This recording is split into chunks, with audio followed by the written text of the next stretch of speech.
8 o'clock, and I'm calling to order night 8 of the Arlington Annual Town Meeting. We're going to jump right in. Let's settle down. Let's quiet down, please. Let's quiet down. Tonight, I have the pleasure of introducing Ishan Adia, Ben Burns, and Cole Morgan Zawilski. They are all juniors at Arlington High School, and they play the trumpet in the high school jazz band. Please rise and let's join them in the national anthem.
Great, thank you for that performance. Okay, Mr. Hurd, you're up. Okay. Thank you, Mr. Moderator. John Hurd, Chair of the Select Board. It is moved that if all of the business of the meeting as set forth in the warrant for the annual town meeting is not disposed of at this session, All right. when the meeting adjourns, it adjourns to Wednesday, May 27th, 2026 at 8 p.m. in Town Hall. Okay, we have a motion that if we don't finish tonight, we'll adjourn until next Wednesday in a second. All those in favor say yay. Yay. All those opposed say nay. Yay. It's a majority vote. It's a majority vote. Okay, let's now bring up the test vote. I get asked a variation of this question all the time, so I'm turning it around on all of you.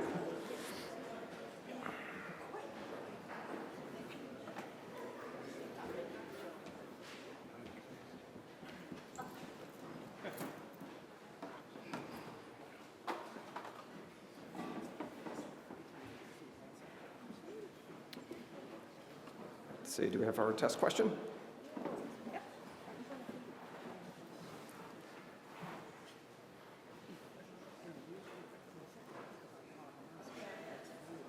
Okay, and the question is, will town meeting finish tonight? This is a non-binding vote. Okay, voting is now open. Yeah. Okay, okay. But, 2 minutes before we take the vote? Okay. Yeah, so while we're waiting for that, settle down everyone. We'll move on to announcements and resolutions and come back to the test vote. Are there any announcements or resolutions tonight? Yes, Ms. Anderson.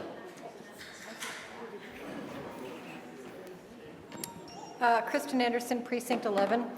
Many of you know Robin Bergman. Robin is a town meeting member representing Precinct 12, and she is a member of Arlington's Democratic Committee. As well, she's an artist, designer, and entrepreneur, and you remember that she spoke at town meeting this year and last in favor of giving residents the right to run small businesses out of their homes. She's upset that she can't be here tonight. On Tuesday morning, she was in Davis Square walking when she was hit by a car. She blanked out, has no memory of the accident, and came to in the ER at Mass General. She's still in the hospital, and if you know her, please reach out to her and let her know how much you love her, because it will help with the healing. Thank you. Great, thank you. I'm sure we're all very sorry and sad to hear that, and we all wish Ms. Bergman a quick and full recovery. Yeah, Jeff, we have to go. Okay, so we'll cut back down to the test question, then we'll take any other announcements or resolutions. Let's open the... Okay, voting is now open on the test question, and then we'll return to announcements. Okay, if you believe the town meeting will finish tonight, press 1. If you believe it will not finish tonight, press 2. Please.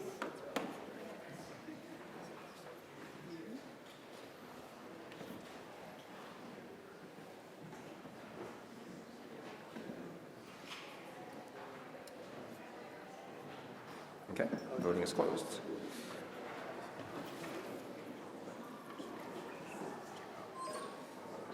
Wow, the meeting is optimistic by more than a 2/3 vote, it appears. Okay, so we'll cycle through the screens while we take more announcements. Did we have any other announcements or resolutions while we scroll through the screens? Mr. Hemlin?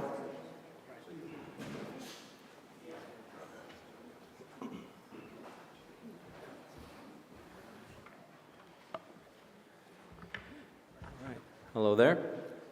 Guillermo Hamlin, Precinct 14. Mr. Moderator, before I start with my personal news, I definitely want to give additional consideration to Robin Bergman. She's been phenomenal in the Arlington Democratic Town Committee, but also as someone who really presented and was very kind to me as I entered town meeting and provided some sage guidance.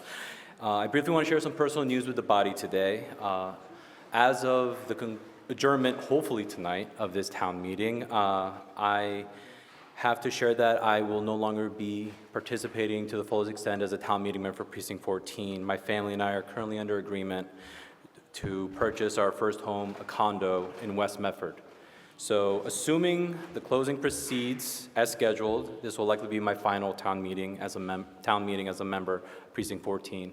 And while this is not a formal resignation tonight, because in the greater Boston area, we don't know if nothing is real until the keys are in our hands, or if we don't get some weird phrasing such as unexpected financing issue, then it's not really real. But I wanted to give the body, the moderator, town clerk, select board, town council, as well as you, my colleagues, as well as my precinct colleagues, advance notice that a vacancy is likely after town meeting concludes, hopefully tonight. And honestly, leaving Arlington is emotional for me. As someone who was born below the equator, and I was in Paraguay, I was a citizen first before I became civically engaged in any particular way. I came to local government quite late, like mid-20s late.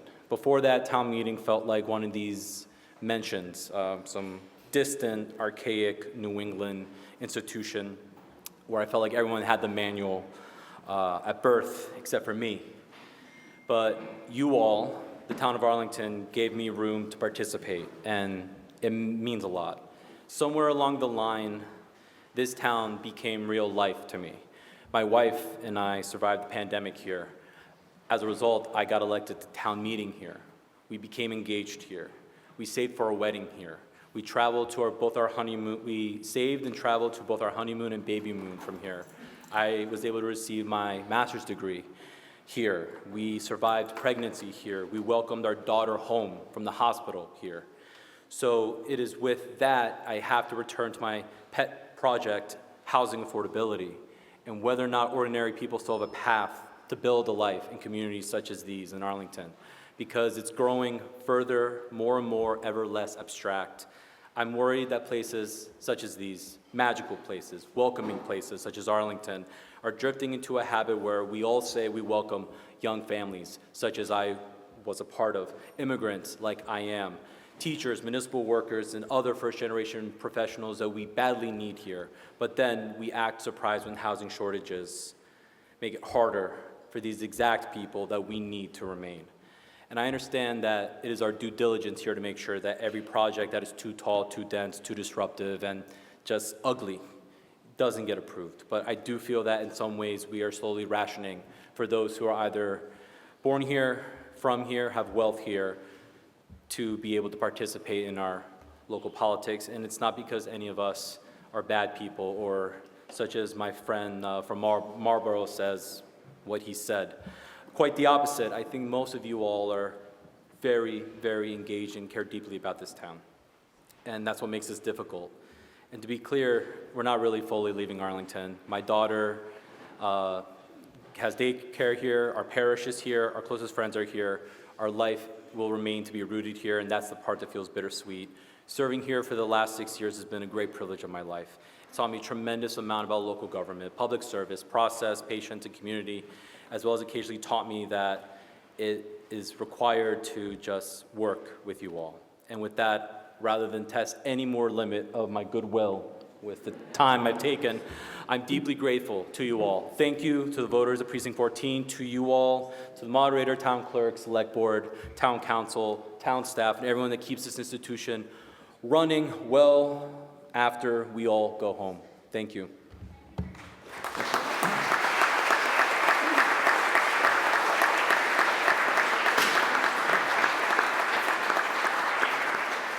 Thank you, Mr. Hamlin, and thank you for your service to the town and your precinct. Any other announcements or resolutions tonight? Yes, up here.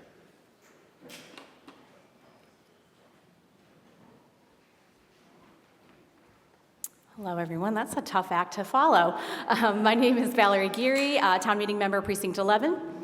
I'm Jenny Cottraro, Precinct 11 as well. And we're here just briefly to mention an organization that we both work with called Grassroots for GVP, which stands for Grassroots for Gun Violence Prevention. We want to briefly chat with you about the work that we do in general and then share some information about an event that's happening here in Arlington next week. So we work in 4 main pillars of advocacy: public education, elections, legislation, and community partners. We have over 600 members throughout the state of Massachusetts, but the bulk of our leadership team, myself included as the managing director, is based here in Arlington. So our main focus for the remainder of 2026 is a ballot question coming up in November in the midterm elections, which seeks to repeal the entirety of the gun safety bill passed in 2024, which was the strongest slew of laws passed in the state in over a decade. Massachusetts consistently ranks among the states in the country with the strongest gun laws, and therefore, and not coincidentally, among the states with the lowest rates of gun violence. However, I only need to point to the very recent and very random shooting on Memorial Drive to demonstrate that every community has the potential to be impacted by gun violence, and we believe that none of us are safe until all of us are safe. So if you'd like to hear more about our work, and the ballot question in particular, please join us next Wednesday, May 27th at 7 o'clock at Robbins Library. So you can go there and then come straight here if we have another session. And we will put more information in the Slack channel about the event where you can RSVP. You can also feel free to ask us questions. Our colleague Dory Mazer, which I can't remember what precinct she's in, is here as well, and is also a member of our organization. So you can ask Dory or myself or Jenny if you have any questions. And we will, you can also email us as well, and we'll put that information in the Slack channel. So thank you. Thank you. Oh, no, it's fine. And I have one other quick announcement. I don't have anything formal prepared. I just would like to give a plug for a really great event that Arlington High School runs towards the end of the year. It's called Arlington Last Blast. It's for the graduating seniors, and it's basically an all-night graduation party that's held at AHS, largely in the multiple gyms, where they have indoor bouncy houses, they have basketball, they have casino games, cookie decorating, all kinds of things. It's basically kind of a giant slumber party for all the seniors to spend, a last time together in a safe setting before they head out into the great big world. I'm here just to let everybody know that we are still looking for some help, especially during the overnight shift of that. The event runs from 9:30 p.m. on Saturday, June 6th, until 5 a.m. on Sunday the 7th. I have been helping out at this the last 3 years during the overnight shift, and it is honestly a joy to be there. I see kids who I have a daughter who's in band and orchestra, and I've gotten to know some of the kids through that organization, and I see them, very professional and mature at all of the concerts, and then to see them at Last Blast in pajamas and throwing themselves into bouncy houses and acting like 7-year-olds again is really a delight to see. I don't need to say too much more about that, but if anyone here is interested in helping out, you don't have to be a high school parent. If you're elementary or middle school, you can get a chance to see what lies ahead for your students down the road. If anyone's interested, you can come talk to me at the break. I can also put information in the Slack channel and maybe out on the town meeting list. Thank you. Thank you. Any other announcements or resolutions tonight? Seeing none, now I call for reports of committees. Are there any committee reports to be received? Yes, Ms. Deschler, let's set that up. Christine Deschler, Chair of the Finance Committee. I move that Article 3 be taken from the table. Okay, we have a motion and a second to take Article 3 from the table to receive reports. All those in favor say yay. Yay. All those opposed say nay. It is unanimous. Article 3 is before us. We now, we may now receive reports. So name and committee, please. Thank you, Mr. Moderator. Keith Schnebley, co-chair of the Arlington Tree Committee. Giving the report for this past year. The mission of the Arlington Tree Committee, as approved by this town meeting, is to promote the protection, planting, and care of trees in Arlington. The Arlington Tree Committee shall support the town tree warden and the Arlington Tree Department of Public Works and work with them on tree-related issues. We, as a group of citizen volunteers, envision a town where every resident enjoys the benefits of a healthy tree canopy in their neighborhood, and our urban forest is considered and recognized and managed as an essential public good. Our town is blessed to have a full-time and excellent tree warden, Tim LeQueve, with whom we work closely, and who just celebrated his 10th year of service with this town, which is a real big milestone for this town. Not every town in this Commonwealth has a full-time tree warden. His vision sees our urban forest as an essential public good and is working for all of us to grow this over the coming years. We, as a tree committee in 2025, worked very closely with the AMP Up committee to try and get these values into our comprehensive plan that'll govern us for the next 10 years, and with some success. This town has been planting and managing trees under a tree management plan since 2018, and that includes the adoption of a tree inventory that is also embedded in the town GIS map. And as I keep saying, trees are treated as a valued and vital public infrastructure, just like clean water and public street lights. The town has 11,061 trees under tree management, the benefits of which are 2.8 million gallons of rain and storm water absorbed each year and 205,000 pounds of CO2 absorbed each year. But really, these benefits are just for us having a healthier environment, providing habitat for wildlife, and well-being benefits to all of our residents. In 2025, the town planted 350 public shade trees, focusing on heat island areas, and the tree committee, spearheaded by one of our members, got 64 tree canopy trees planted on private property in our town. We've also supported trees planted in Whittemore Park. We've supported a Adopt a Tree program to help with watering of young trees that are particularly vulnerable during the summer hot, dry months. And we're pushing for an initiative to get the town to start planting on private property through Chapter 87, which is called the Back of Sidewalk. And we're also working with the DPW on planning for the Veterans Memorial Park and for Russell Commons to include trees in part of that.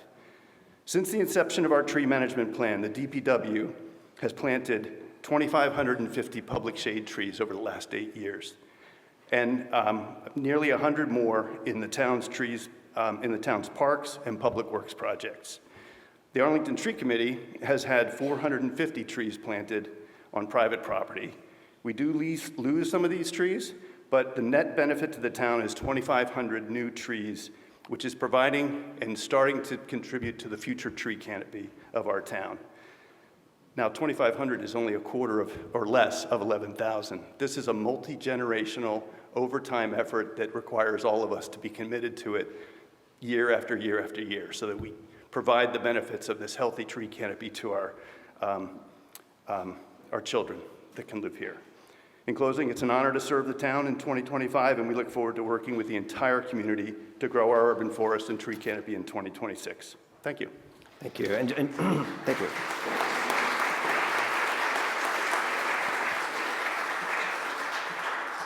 And my understanding is that it's just an oral report that you're giving to town meeting. There wasn't like a written report because we don't have one on the town website right now, correct? Okay, we can put it on the town website. Yep, thank you. Any other reports of committees to be received? Okay, seeing none, Ms. Deschler? Christine Deschler, Chair of the Finance Committee. I move that Article 3 be laid upon the table. Okay, we have a motion to lay Article 3 upon the table and a second. All those in favor say yay. Yay. All those opposed say nay. It is unanimous. Article 3 is back on the table, and that takes us to Article 61. Can we bring up the speaker queue and clear it for Article 61?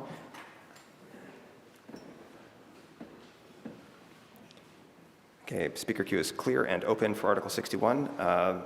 Ms. Deschler? Christine Deschler, Chair of the Finance Committee.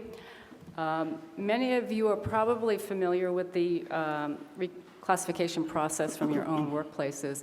And it's simply a mechanism by which an employee can change their job title and compensation, adjust them to more accurately reflect the actual work they're being asked to do. Arlington's reclassification process is outlined in Article 6 of the town's bylaws. The process begins with an employee applying for reclassification, submitting that application to the Director of Human Resources. At that point, the Director of Human Resources for the town looks at the job, discusses it with the department head, compares the job to other jobs in similar towns, and then either approves or denies the request. If the response is a denial, the employee has the right to appeal to a 3-person Board of Appeal. Earlier in this town meeting, I think we heard about the Special Projects Clerk in the Police Department being retitled to Public Records and Social Media Coordinator to more reflect accurately the duties being done by that person. The Assistant Comptroller position is being reclassified to reflect the fact that the employee has an additional professional certification, and because their position now is more complex given added responsibilities with the town's auditing and fraud prevention and oversight responsibilities. Positions, when they become vacant, are always reviewed for possible reclassifications, such as the principal clerk in the cemetery.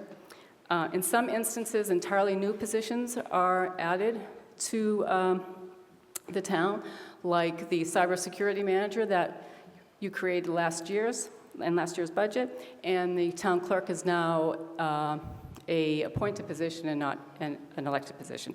Those two positions have to be properly classed, which you will see in Article 61. Changes to the town's classification and pay plan always come before town meeting each and every year for ratification and for an appropriation to cover any needed salary adjustments. This year, a total of $8,588 is needed for salary adjustments, and the Finance Committee voted unanimously to recommend favorable action on Article 61. Thank you. Thank you. Let's see. So this was on the consent agenda, Article 61. It was held by Beth Benedict, who I believe is absent tonight, unless she was able to make it.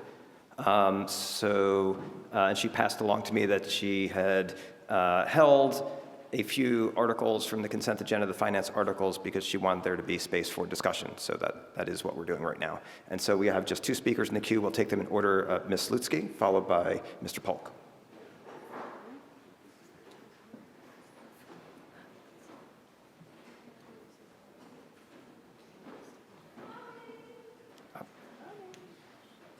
Oh, sorry.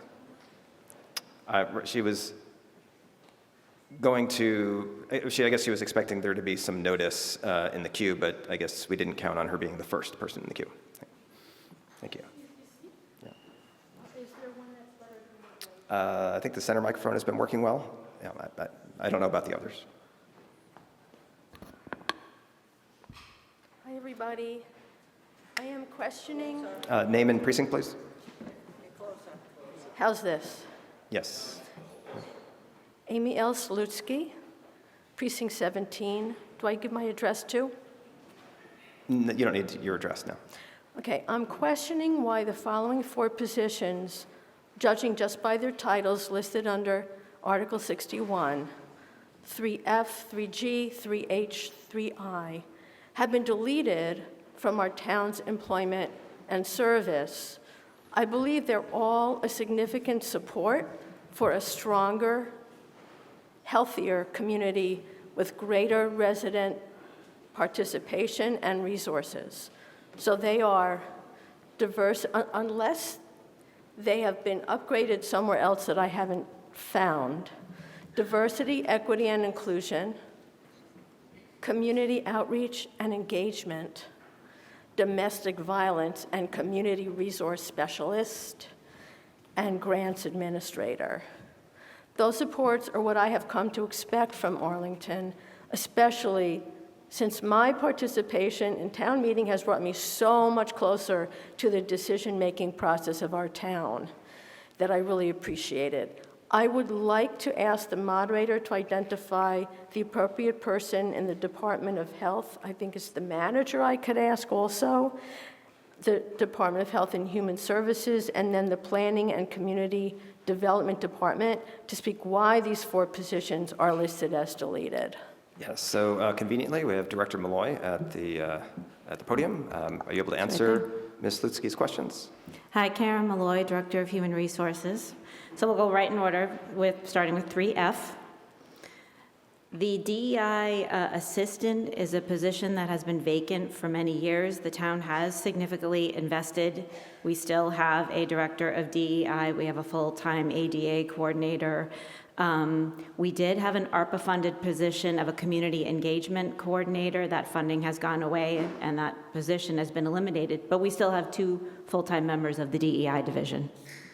This was a part-time position that was unfilled for a couple of years, and so we're deleting that title. Does that satisfy you on that one? Okay.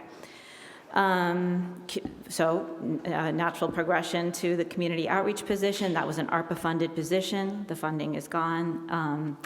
The person coincidentally left the town, and the position was not filled because we knew that the funding was running out for the position. The domestic violence and community resource specialist work, that work is shared among AYCC clinicians. I confirmed that with the director in preparation for our meeting tonight.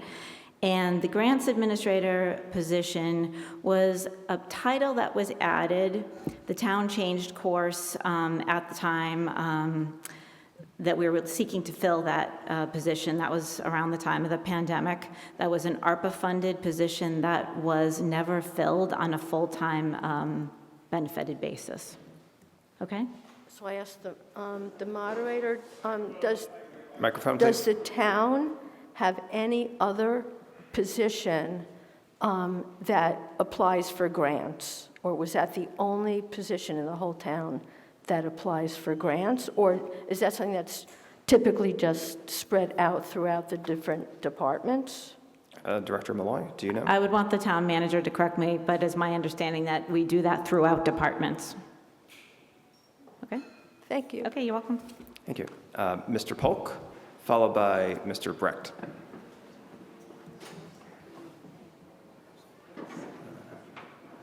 See, is Mr. Polk here?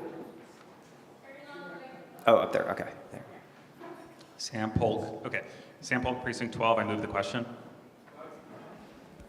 Okay, we have a motion to terminate debate. We do have a couple more speakers, but and we have a second. All those in favor of terminating debate under Article 61, say yay. Yay. All those opposed, say nay. Nay. It is a 2/3 vote. So we will proceed to a vote on the main motion. Let's see. 4, 5, 6, okay, so we have more than 5 standing. Let's go to an electronic vote for terminating debate on Article 61.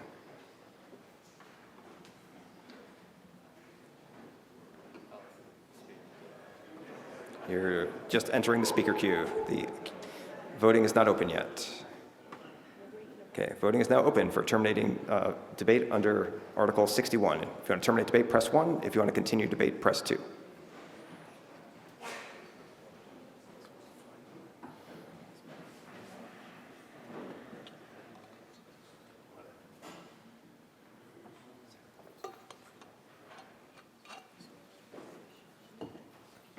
Voting is closed.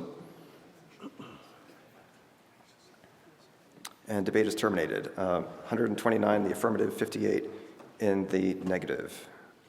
Yes, that is correct. That is a 2/3 vote. So we'll now proceed to a vote on the main motion of Article 61.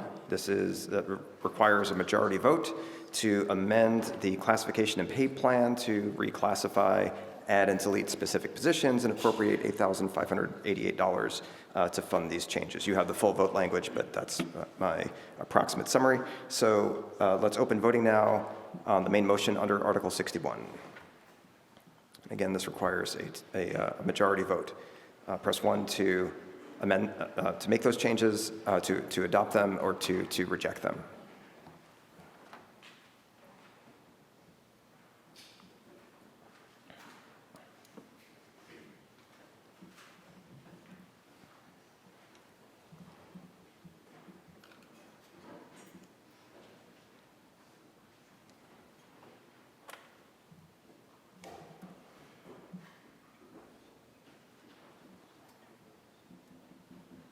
Okay, voting is closed, and the motion passes. 191 in the affirmative, 2 in the negative, 2 abstentions. It is a majority vote.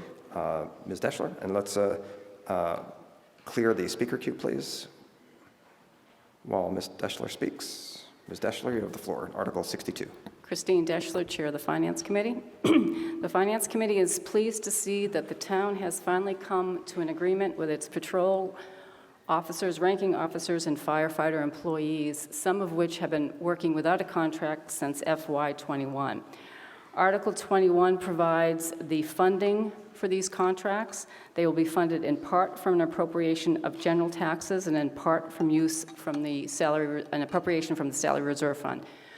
Town meeting members may remember that typically at town meeting you appropriate money into the Salary Reserve Fund for this very eventuality where we have to pay back pay when contracts have been reached. This year, you're being asked to appropriate money out of that Salary Reserve Fund.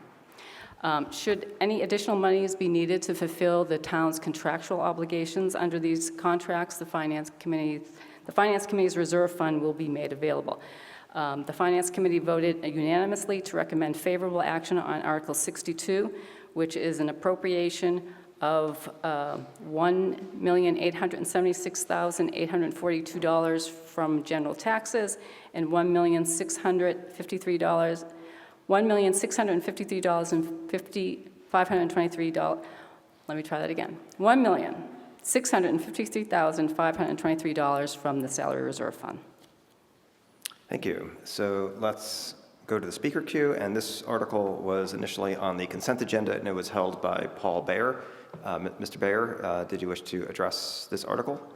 Thank you, Mr. Moderator. Paul Bayer, Precinct 13, and I'm a member of the Finance Committee, but I'm speaking for myself tonight. I just put it on hold because it is so much money.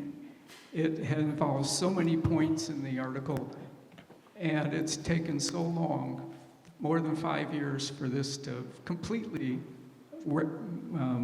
be finished. I thought that it should be brought to more attention to the town meeting than the consent agenda would have allowed. I am entirely for it.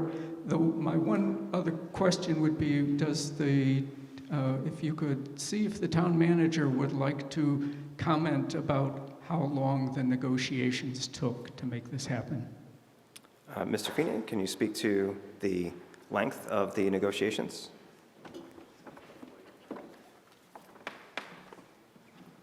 Thank you, Mr. Moderator. Jim Feeney, Town Manager. Certainly, it has been a long time, and it certainly has proceeded through a number of different town managers as well. But I will at least say, I'm very pleased to finally have all of our employees under agreement for the first time in a long time, and very grateful that we reached fair and competitive deals that will allow Arlington to remain an attractive municipal workplace. Thank you, Mr. Moderator. Great, thank you. We'll take from the speaker queue. There's 3 speakers, 3 requests. We'll take them in order. Start with Mr. Stephen Moore, followed by Ms. Preston.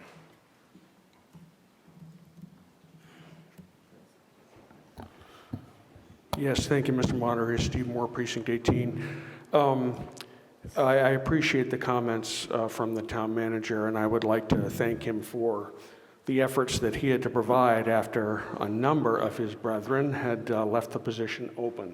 So thank you for that. I know it was a challenge. That being said, I do have a question either for the town manager or Chief Flaherty about what are we, this covers years that are now fiscally closed, all three of the fiscally that I saw in there, and some back to, I guess, to 2021. What have we done now to make sure that for next year and the year after, we don't get back into this retroactive approach, which is not the way to run a railroad? So let me ask that question through you, Mr. Moderator. Mr. Feeney, how do you run a railroad?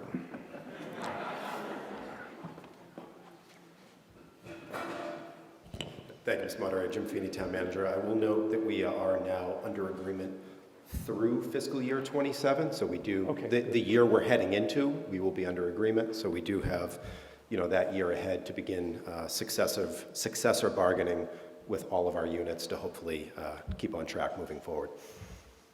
Okay, don't go away. Mr. Moderator, one additional question, and that is, are there currently any issues that we're aware of at this early point for negotiations of these future years that might put us back into this retroactive situation, which just is not good? Mr. Feeney, we could talk about this briefly because we want to keep the debate focused on the present. But understand. Yeah. Sure. Thank you, Mr. Moderator. Jim Feeney, Town Manager. I have no insight into any particular issues that would serve as a roadblock moving forward. All right. Thank you, Mr. Moderator. Thank you. Ms. Preston, followed by Ms. Dre. Okay, Ms. Dre?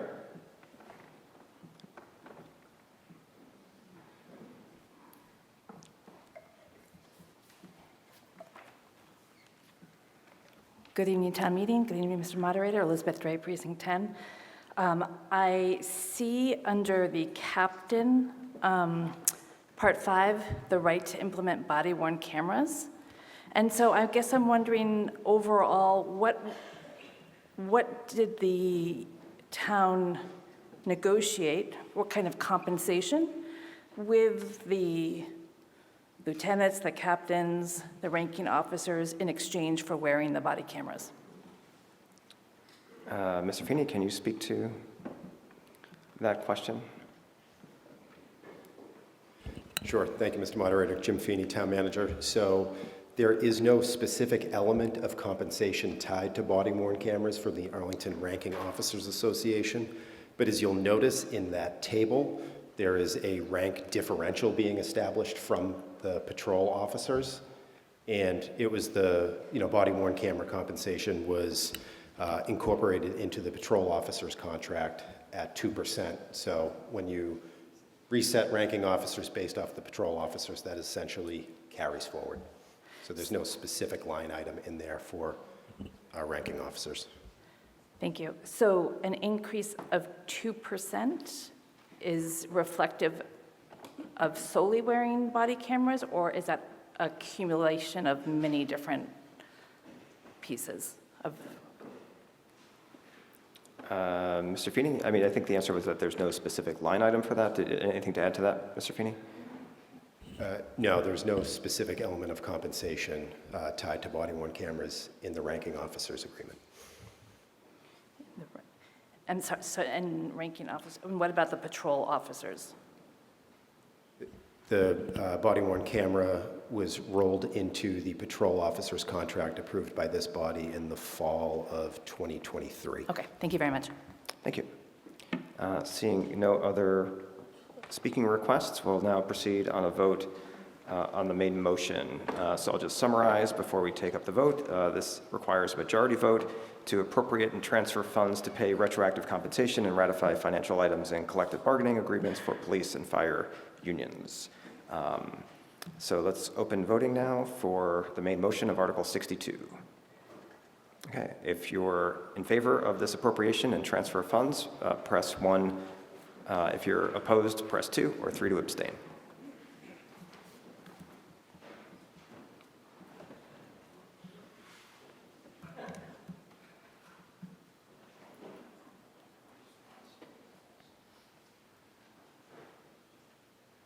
close voting.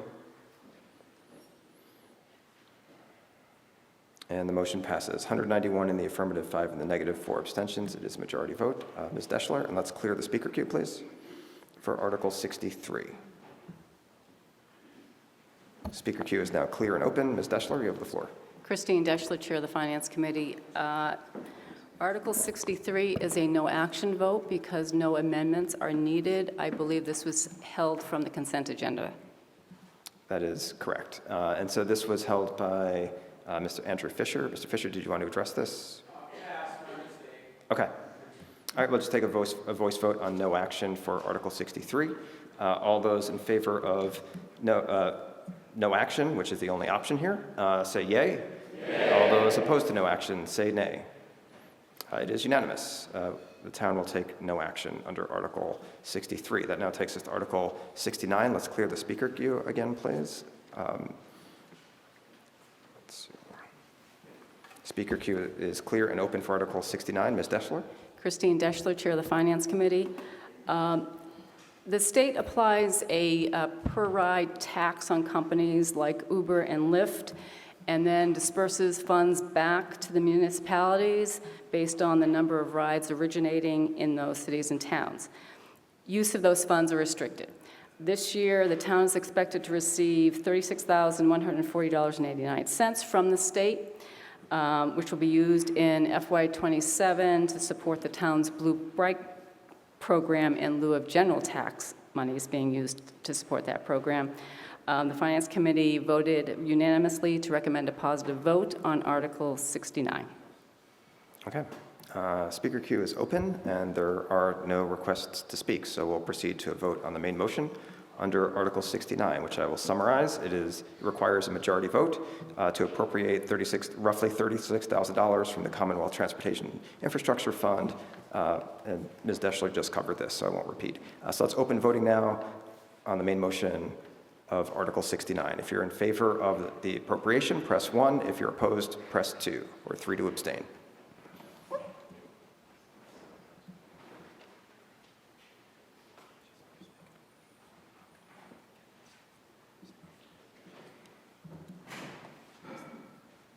Okay, let's close voting.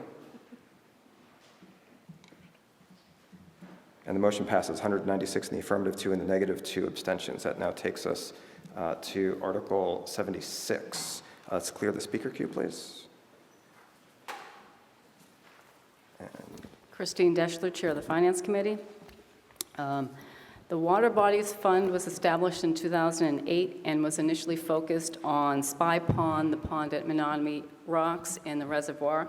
At the Finance Committee's urging, the Water Bodies Working Group, which includes the Conservation Commission and the town's environmental planner, has expanded its supervision to all the water bodies in town, and that includes 5 lakes and ponds and 9 streams. This fund is used every year to test, treat, and maintain our various water bodies. There are a number of ongoing projects aimed at improving the water quality of our town's assets, and the Finance Committee recommends that the town meeting vote to appropriate $76,500 to the Water Bodies Group. Thank you. Thank you. So this Article 76 was initially on the consent agenda. It was held by Ms. Benedict, which I think I saw you at some point. So if you wanted to address Article 76, I'll invite you up. Pass. Mr. Tremblay from the speaker queue.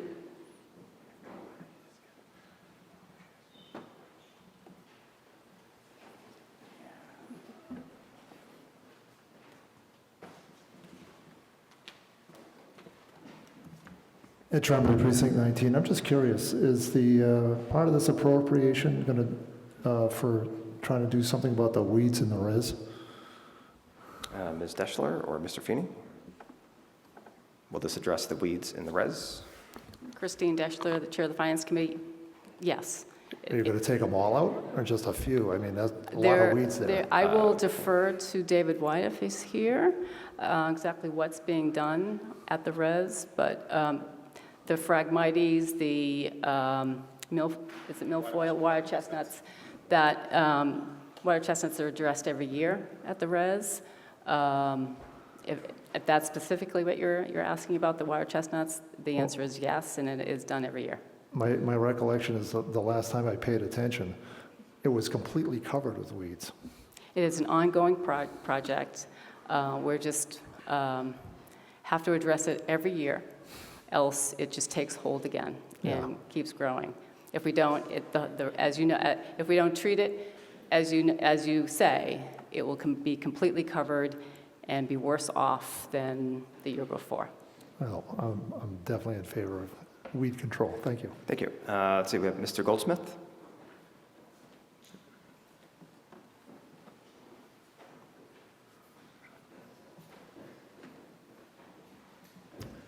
Thank you, Mr. Moderator. Gary Goldsmith, Precinct 11. I had a similar question specifically about water chestnut in the reservoir. There are approximately 20,000 water chestnut seeds currently floating in the reservoir. Those will be carried down into the Mystic River. Each year, the Mystic River Watershed Association has an event to remove water chestnuts. Water chestnuts are water chestnut seeds. If you have never seen them, you should. They're really dramatic. My son called them ninja seeds. They have incredibly sharp points that will go right through your shoe, certainly will go right through your foot. I was wondering if there was any specific plan to address this. Mr. White, do you know if there's a plan?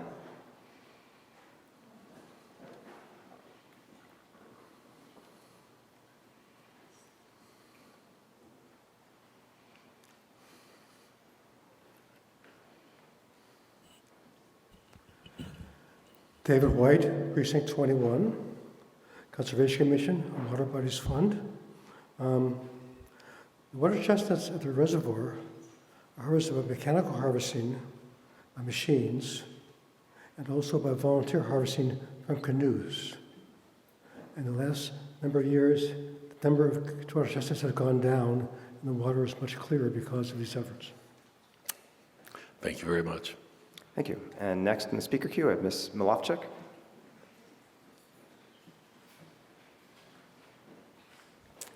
Beth Milovchik, Precinct 9.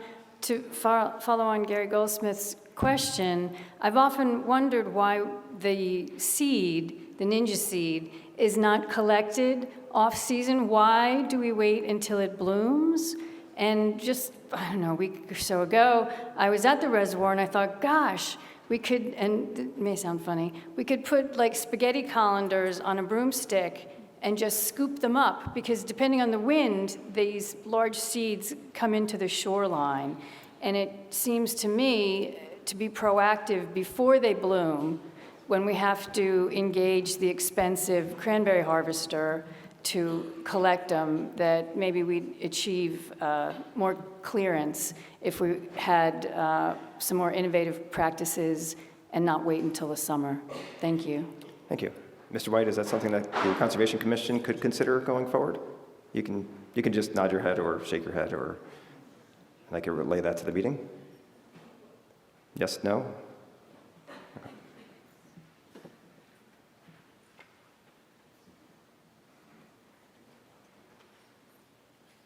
David White, Precinct 21, Water Bodies Working Group. We have in the past asked for volunteers to do the additional harvesting, and sometimes it's happened and sometimes it has not. So it all depends, part of that depends on the volunteers available and willing to do that kind of work.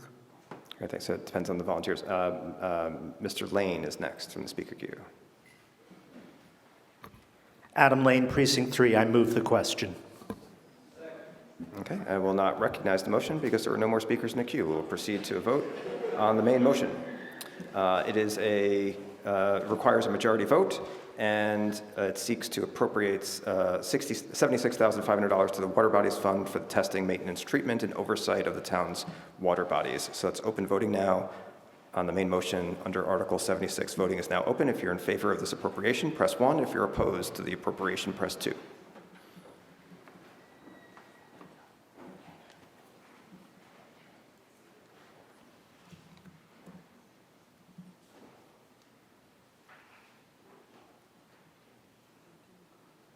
Let's close voting.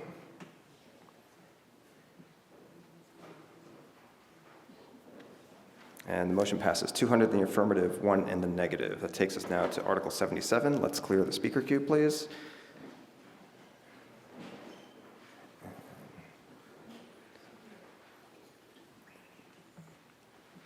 And do we have someone to present Article 77, the appropriation for the Community Preservation Fund? Yes. Yeah, we have a presentation for Article 77? Yeah, so speaker queue is clear and open for Article 77. Okay. Sue Doctorow, Precinct 21 and co-chair of the CPA Committee. Mr. Moderator, since we're moving along so well tonight, I'd really appreciate 10 minutes for this presentation. Okay, so we have a request for a total of 10 minutes, and we have a second. All those in favor of allowing 10 minutes for this presentation, say yay. Yay. All those opposed, say nay. It is a majority vote. You have 10 minutes. Thank you. Okay, my other co-chair, Dave Swanson, regrets being unable to be here tonight, but he's with us in spirit, and we planned this together. So I'm speaking for both of us. Good, we have the slides here. So I'm pleased to present our fiscal 27 recommendations for town meeting. And I wanted to point out again that this is the 10th anniversary of the CPA in Arlington. And I hope that if you haven't already, you'll get this lovely flyer. Christine has them, Christine Bongiorno, and it summarizes the $23 million in funding so far that we've gotten with CPA funding. Next slide. We certainly want to thank all our fellow CPA committee members. They're all listed here for their hard work and thoughtful consideration of these applications. And we want to give a special shout out to 2 outgoing members, Clarissa Rowe and Alexander Franzosa. Thank you both very much for your service. We're looking forward to 2 new members and welcoming them once they're officially appointed. We also want to give many thanks to our town staff partners, Christine Bongiorno and Lauren Costa. Without them, we could never do this work. And I wanted to thank AHS intern Tobin Pacheco, who's joining them and helping us as well. Next slide, please. So as you know, we can use CPA funds for awards to 3 categories: community housing, open space and recreation, and historic preservation. Next slide, please. The state requires that we spend at least 10% per year on each of these categories, up to 5% on administrative costs, and the remaining 65% is flexible. Any unspent funds remain in the CPA account to be available for future awards. I now will just quickly review the recommended projects in each category and refer you to the report for more details. But first, I want to mention that we received a record $8 million in requests this year, in preliminary requests. We were all kind of flabbergasted. We're glad it's so popular. But the applicants worked very hard with us to prioritize their projects and wherever possible to decrease their requests to leverage other sources of funding. So slide 5, next. In the community housing category, we're recommending $300,000 for a fire safety project at Cusack Terrace. So this will replace outdated fire alarm system and also will add sprinklers to parts of the building that don't have them. So it's a very high safety priority. Next, please.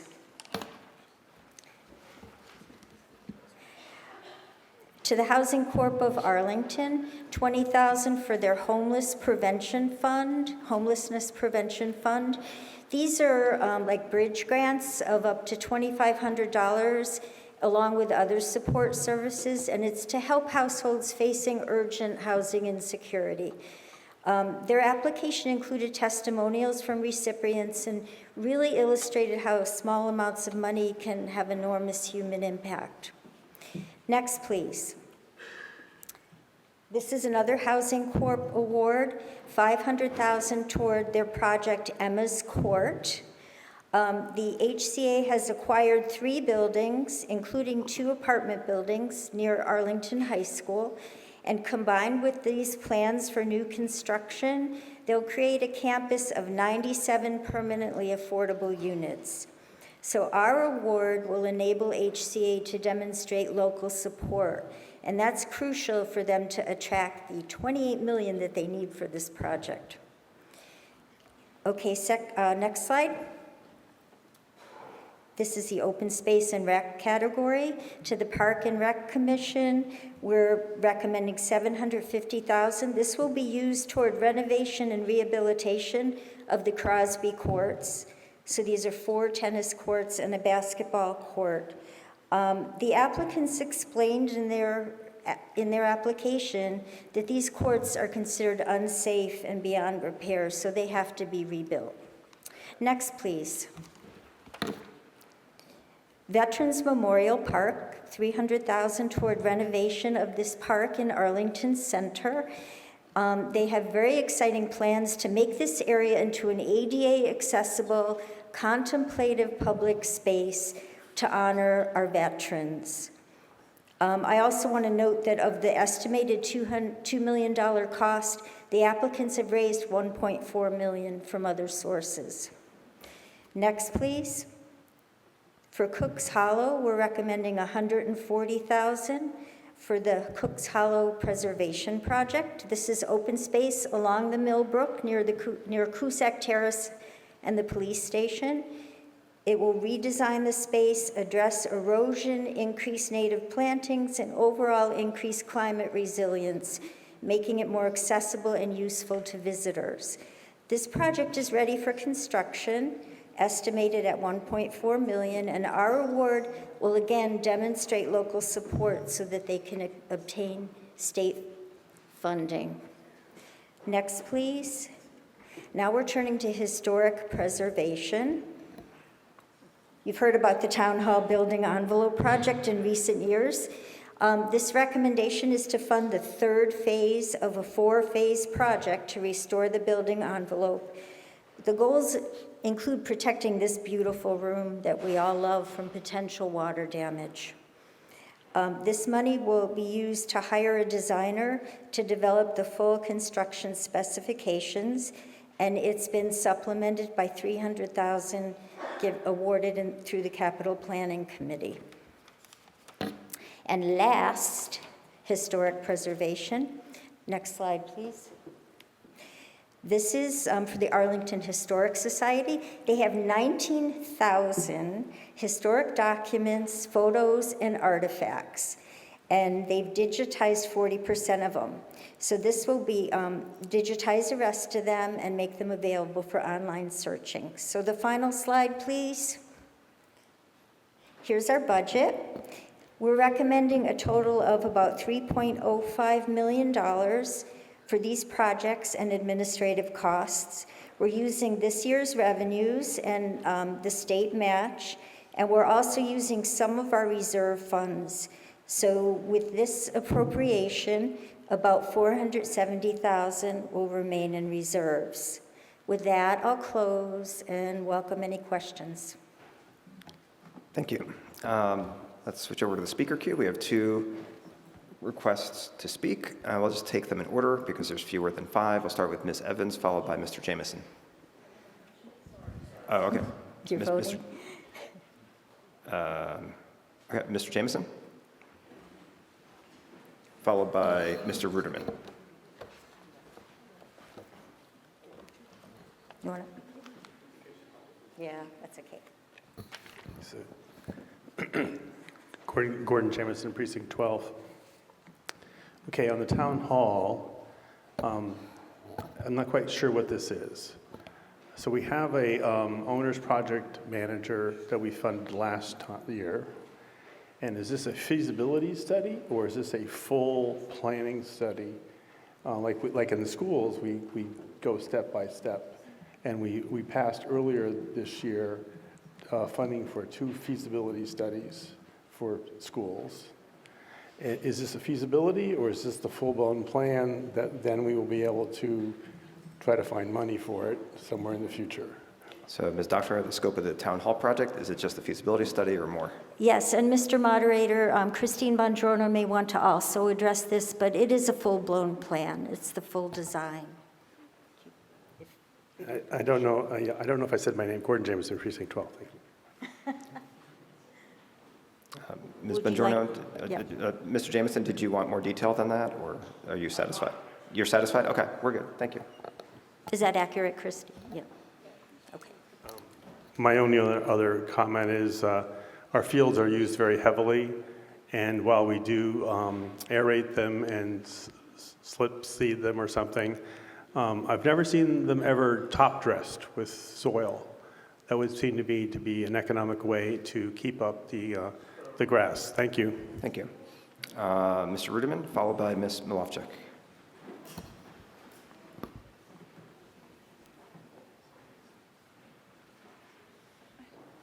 Thank you, Mr. Moderator. Michael Ruderman, Precinct 9. I have two questions, Mr. Moderator. The first one is, what does an all-volunteer committee spend $93,000 in administrative expenses on? Like the specific project within the CPA project?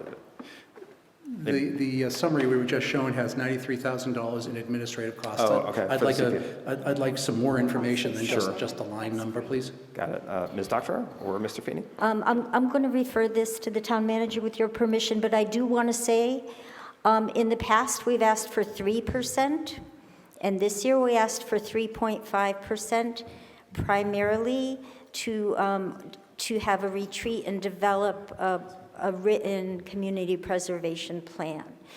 And the other point I want to make is that anything unspent remains in the CPA fund. And if, Mr. Moderator, if you'd let Mr. Feeney perhaps address it further? Mr. Ruderman, are you satisfied with that answer, or do you want more detail that I can potentially get I from? respectfully say no, Mr. Moderator. $93,000 was spent. What was it spent on? It wasn't spent, Okay, it's being so- appropriated. Okay, so I think we can get more detail from Mr. Feeney. Thank you, Mr. Moderator. Jim Feeney, Town Manager. So each year since the inception of CPA, some of the administrative expense has been used as an offset to town staff salaries, including the Deputy Town Manager for Operations and the Budget Coordinator, who support the work of the committee throughout the year and then monitor, oversee the projects, provide for all the administrative support for the expenditures, grant agreements, reimbursements. And then there are administrative expenditures for the dues for the Community Preservation Coalition. The committee buys the signs for all of the projects. They have printing expenses, advertising expenses, so on and so forth. That's what accounts for their expenses, but as noted, the appropriation is made but not necessarily spent in full each year, and that is what accrues some of the undesignated fund balance in the CPA each year. Thank you. That is more detail. Salary offsets. Okay. My second question, Mr. Moderator, is with over $8 million requested and a little bit more than $3 million paid out, obviously there were a lot of requests that could not be funded. And yet, the committee is holding on to $400,000 for what? Ms. Doctor, can you explain what the committee is holding on to the, was it $400,000 for? Sure. Yeah. It's $470,000. It's a matter of opinion, but our opinion agreed to by the committee was we don't want to spend all our reserves because we don't know what to expect in the future. As far as the $8 million preliminaries, what we did is we asked applicants with multiple applications to prioritize their projects. You okay? And also to reduce them if possible, explore other sources of funding, and to tell us how little they could do something tangible with. So, you know, I mean, certainly somebody may say spend all your reserves. We chose not to. Thank you, Mr. Moderator, for obtaining answers to those questions. I don't see why the committee has to put aside such a healthy reserve when we, us, taxpayers, contribute every year and, fill up the CPA budget by millions of dollars each year. Thank you. Thank you. We'll take Ms. Milovchik, followed by Mr. Schlickman.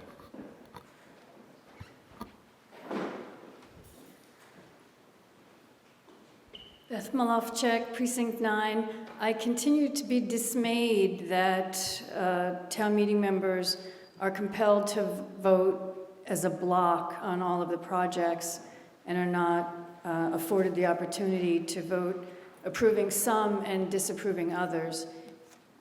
To it, the project for the Veterans Park, I am extremely dismayed when I learned that the 2 healthy, mature red pine trees will be taken down and put into the chipper.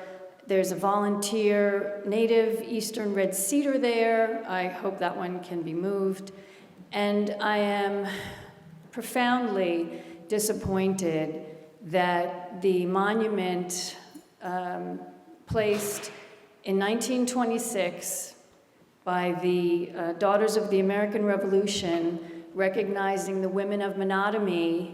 So it's been there for 100 years. It predates the World War II monument, and it faces Battle Road. We're a Battle Road community. We're noting some anniversaries last year and this year on that account. So this monument in plans is being relocated away from Battle Road, the prominent Mass Ave facing position, to the rear, what appears to be the rear entrance of the fire station. I personally find this incomprehensible, both points.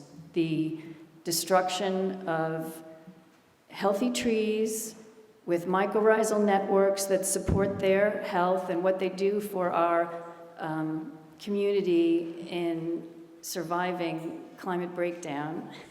We say we're a community that supports trees, but I find we have actions that are directly in opposition to that. So that's why I'm here. Any comments? I have no comments, but would Could you the like town moderator, perhaps, Mr. Moderator, could the town manager please speak to the healthy tree removal and to what I perceive to be a disrespectful relocation of the Women of Menotomy monument? Mr. Feeney, can you address those concerns? Sure. Jim Feeney, Town Manager. So I do understand that there was a sort of comprehensive check of all the trees, and there are a few trees that are being removed, but there will be a substantive plan for replanting that site. And from what I understand, that memorial is being moved to a more prominent and cohesive location and integrated with other memorials and plaques at the Mass Ave and Broadway entrances to the new park. So it's believed they're being put in a prominent and respectful location. Thank you. So I'm up here contesting that, and I just encourage everyone to read up on the monument placed in 1926, 6 years since the passage of the amendment to the Constitution that gave women the right to vote. And as for the trees, please look at Bill Mumaw's publications and his graph. Unless you're planting several hundred trees in this park, you will not be compensating for the work that mature trees do in sequestering carbon. There is no technology that is more efficient or more effective at sequestering carbon than trees. Thank you. Thank you. I'll take Mr. Schlickman, followed by Mr. Wagner. Okay, we have a motion to, actually before I take that motion, I just want to clarify that there are procedural options that do address Ms. Malofchik's concern about a single vote, but I'm not inclined to offer a presentation on procedural options on the meeting's time. So we have a motion to terminate debate, and we have a second motion to terminate debate from Mr. Schlickman. All those in favor of terminating debate under Article 77 say yay. Yay. All those opposed say nay. Nay. It is a 2/3 vote. So we'll proceed to a vote on the main motion under Article 77. This requires a majority vote to endorse the projects recommended by the Community Preservation Act Committee that were presented earlier. So let's open voting now on the main motion under Article 77. If you're in favor of endorsing the projects presented, press 1. If you're opposed to endorsing the projects, press 2, or 3 to abstain.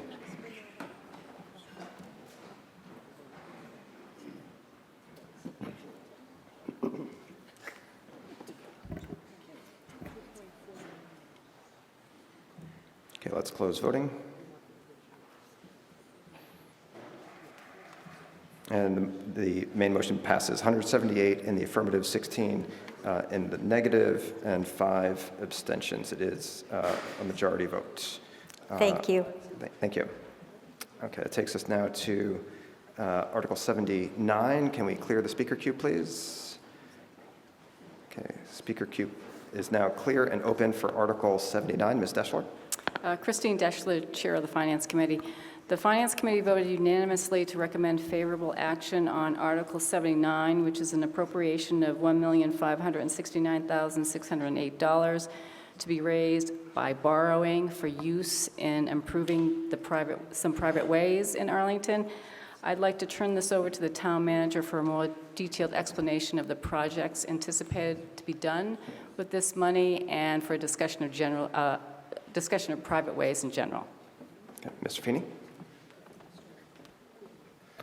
Thank you, Ms. Moderator. Jim Feeney, Town Manager. So briefly, this project is expected to address the network of private ways in the association known as Kelwin Manor off of Lake Street. So it is, I believe, our largest private way network in the community. So that's what these funds are specifically there to address. And more generally about private ways, because I know it came up earlier in the meeting, just want to note that Arlington, like all municipalities, can only spend general tax dollars on public purposes and is prohibited from spending public resources on private property by the Anti-Aid Amendment of the state's constitution, except in specific circumstances where the state's legislature has carved out exemptions which municipalities may specifically adopt through their legislative body, here, town meeting. So on the matter of private ways, Arlington has already adopted both available provisions permitting the town to appropriate money and provide for snow and ice removal, which is done through Mass General Law, Chapter 40, Section 6C, and to front the cost of repairs and reconstruction through betterments, which was adopted through Mass General Law, Chapter 40, Section 6N. So as an organization, we are strictly and legally limited in our recourse on private ways. It's not necessarily a matter of Arlington's policy. This is a matter of state law. So I just wanted to spell that out. Thank you. Thank you. Let's show the speaker queue. We have 2 speakers in the queue. It's fewer than 5. We'll take them in order. Mr. Lewicki? Okay.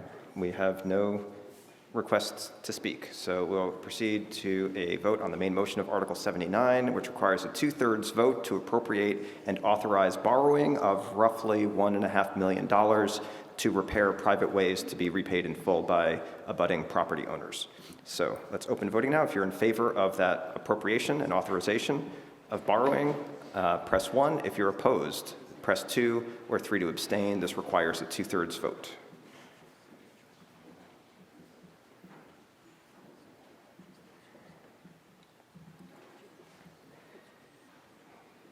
Okay, get your votes in.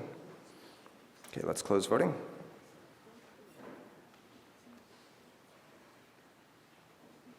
And the motion passes 190 in the affirmative, 5 in the negative, 5 abstentions. It is a 2/3 vote. Ms. Deschler, and let's show and clear the speaker queue, please, for Article 80. Okay, speaker queue is now clear and open for Article 80. Ms. Deschler, you have the floor. Christine Deschler, Chair of the Finance Committee. The town building at 51A Grove Street suffered a fire several months ago. The building was insured, but the town has a $100,000 deductible. Article 80 is an appropriation of that $100,000 to cover that expense. The Finance Committee recommends favorable action on Article 80. Okay, let's show the speaker queue. We have no speaking requests.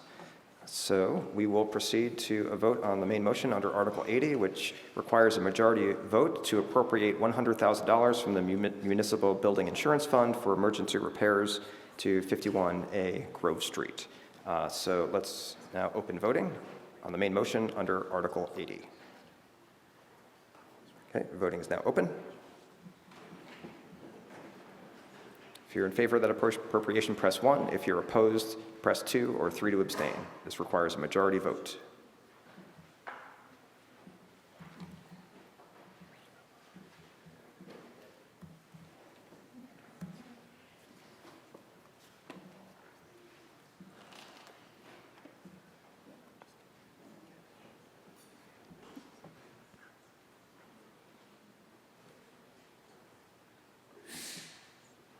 Okay, let's close voting. And it is unanimous, 202 in the affirmative, no votes in the negative, and 1 abstention. That takes us now to Article 84. And can we clear the speaker queue, please? Okay, speaker queue is clear and open for Article 84. Ms. Deschler? Christine Deschler, Chair of the Finance Committee. Each year, town meeting is asked to appropriate money from the Perpetual Care Fund or the Sale of Lots and Graves Fund to help defray cost of maintaining the town's cemeteries. As set forth in the Finance Committee's supplemental report, town meeting is being asked to appropriate $270,000 out of the Perpetual Care Fund for use by the cemetery commissioners for the maintenance of our cemeteries, and $500,000 out of the Sale of Lots and Graves Fund to be used by the Capital Planning Committee for expansion of the columbarium at Mount Pleasant Cemetery. The Finance Committee unanimously recommends a yes vote on Article 84. Okay, let's show the speaker queue. It's currently clear. This was held from the consent agenda by Mr. Moore, and has that been resolved now with the supplemental report? Okay, so we have no requests to speak on Article 84, so we'll proceed to a vote on the main motion. This requires a majority vote to, well, Ms. Deschler just described it, so hopefully that's still fresh in your mind. We'll take a vote now on the main motion under Article 84. If you're in favor of that transfer of money, press 1. If you're opposed to that transfer, press 2, or 3 to abstain. This requires a majority vote.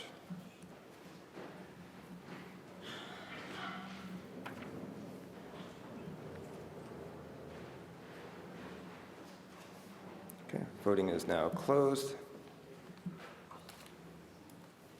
And the motion passes 198 in the affirmative, 1 in the negative. That takes us now to Article 87. Let's clear the speaker queue, please. Speaker queue is now clear and open for Article 87. Ms. Deschler? Christine Deschler, Chair of the Finance Committee.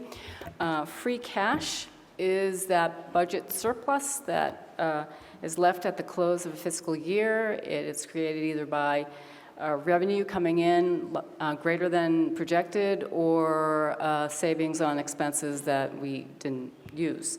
At the end of the fiscal year, when the books are closed, the state certifies the amount of free cash, and then the following year after that, that money is available to be spent for that budget that year. It's been the longstanding policy of the town of Arlington to take 50% of the free cash and apply that to our operating budget for that next fiscal year. The Finance Committee recommends that we continue that policy, and that town meeting vote to appropriate $11,368,820 for free cash. Thank you. Thank you. So this article was initially on the consent agenda. It was held by Ms. Benedict. Ms. Benedict, did you want to address this? We also have speakers in the queue. Ms. Benedict? I'm not sure where she is. Oh, there you are. So then after Ms. Benedict, we'll take, let's see, we just have 3 speakers. We'll take Mr. Revelak next, followed by Ms. Richter.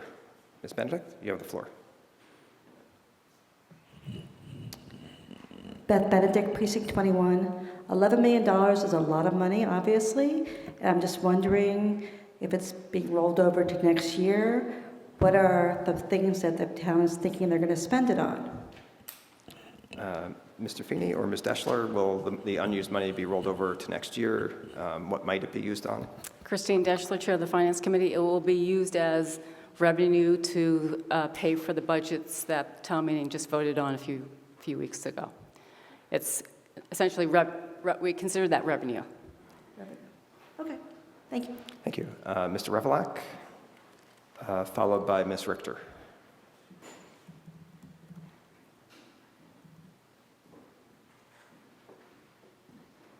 Steve Revelak, Precinct 1. I understand that half of what we certify in free cash is used for the next year's operating budget. Mr. Moderator, what happens to the other half? Ms. Deschler or Mr. Feeney, what happens to the other half? Thank you, Jim Feeney, Town Manager. It remains in the town's undesignated fund balance to be used in future years. Thank you. Ms. Richter next. Wendy Richter? Pass. Mr. Moore, Christopher Moore? Christopher Moore, Precinct 14. Just one question here. It says that we're going to use this free cash to reduce the tax rate for FY27. I'm not aware of any sense in which that's true. Is there one? Mr. Feeney or Ms. Deschler, is there any sense in which that statement, I'm just trying to pull this up. The last part of the vote language says, Select Board is instructed to use said amount to reduce the FY 2027 tax rate. Yes. Mr. Tosti, do you have an answer to that? All the appropriations that you have made in this town. Name and title sorry, of the precinct. Al Tosti, Precinct 17. All the appropriations that you have made in this town meeting move the tax rate $11 million higher than is allowed under Proposition 2.5. By telling the assessors, take that $11 million in free cash and bring it down to our levy limit, is allowed, we can then therefore go ahead and set the tax rate. So it keeps us from breaking the law. Right. Strange. Thank you, Mr. Moderator. Okay. Sounds like a good thing. Mr. Fisher, Andrew Fisher.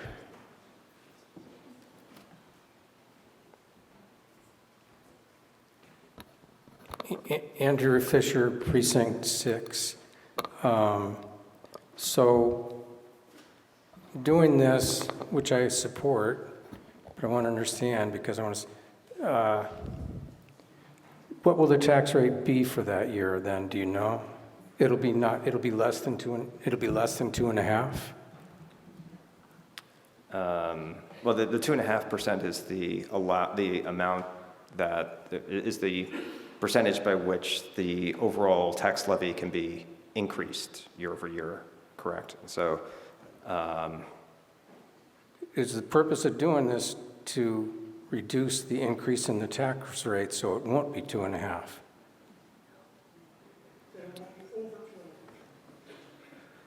Mr. Feeney, can you clarify?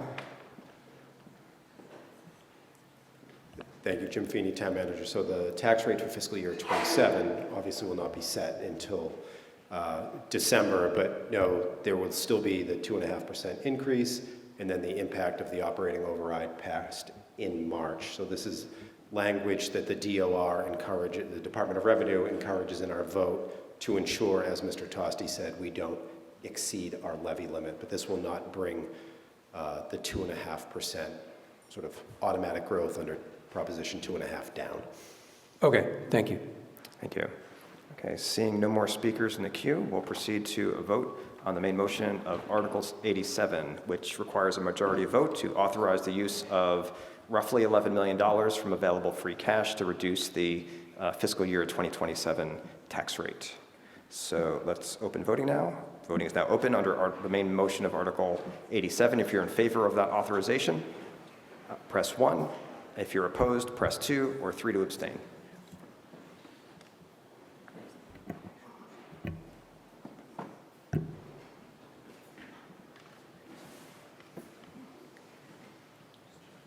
Okay, voting is now closed.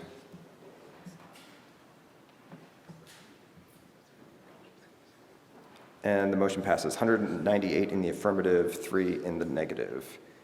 That is a majority vote. It's almost 9:30. I guess that concludes the first half of the meeting, the finance portion of the meeting. And we'll take a break for 10 minutes, and we'll come back at 10 minutes sharp, and we'll finish with the second half of the resolution half of the meeting. Thank you.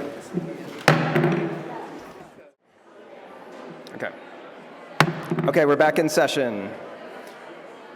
So we are, okay, quiet down, please. Let's find our seats. Okay, we're going to resume with Article 89. All the remaining articles that we need to deliberate, other than Article 3, of course, are resolutions. We have 8 articles remaining. And so it takes us to Article 89. Most of the resolutions do not have opposition speakers, as I explained, I think a number of times at this point. The resolution articles are allowed up to 2 speakers, like a proponent speaker, an opponent speaker speaking against, optionally, and then potentially any motions that were submitted and approved in advance. I did not receive any motions in advance other than the main motions, which are the resolution texts themselves.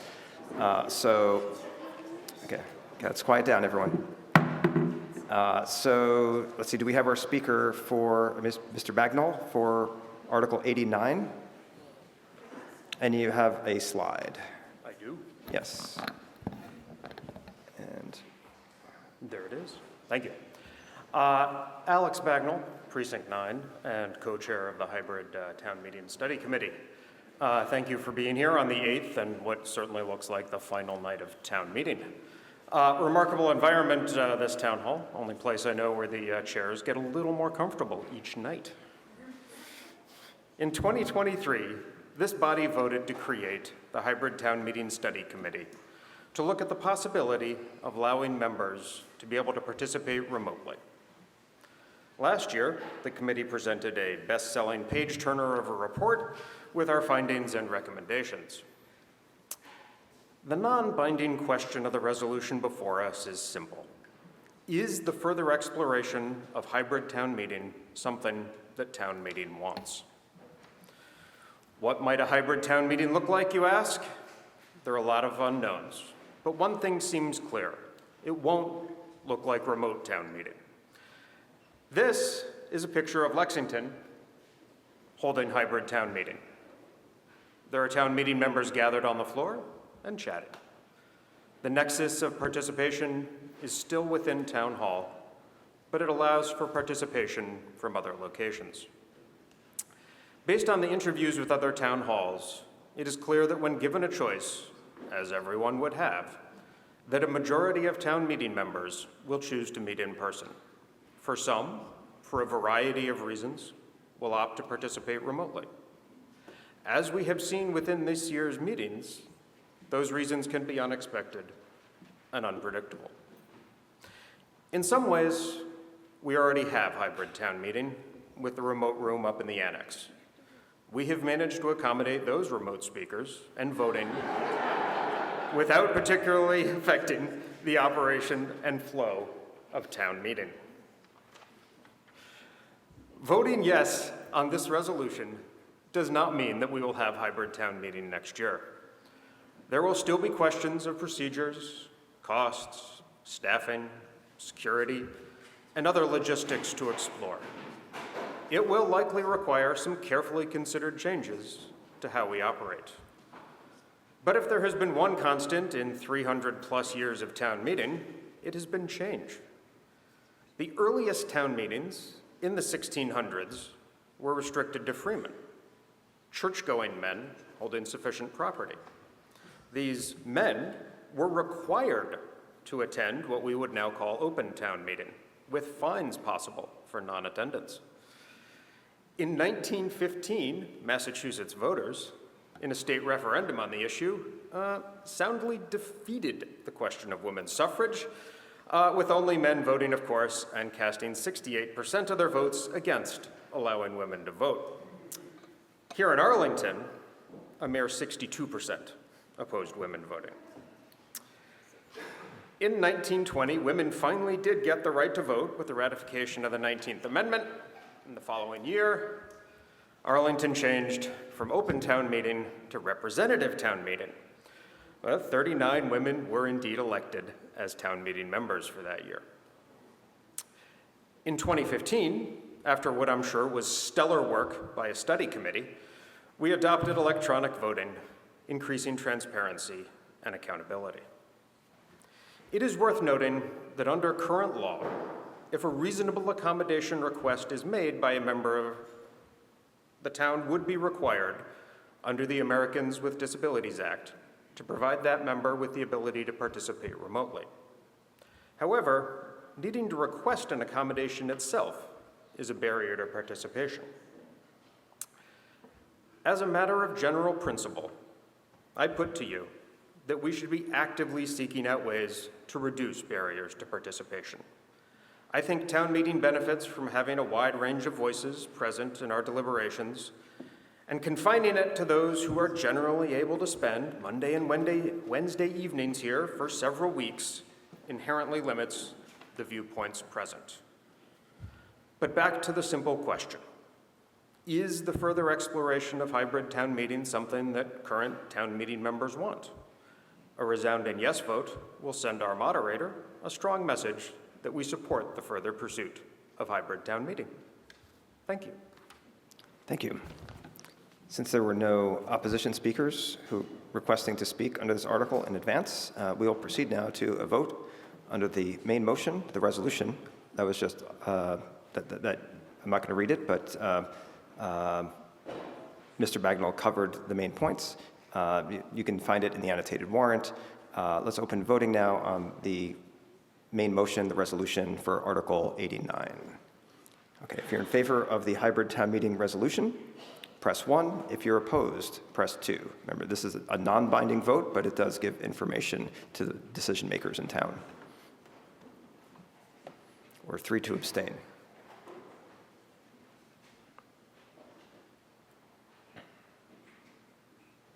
Okay, let's close voting.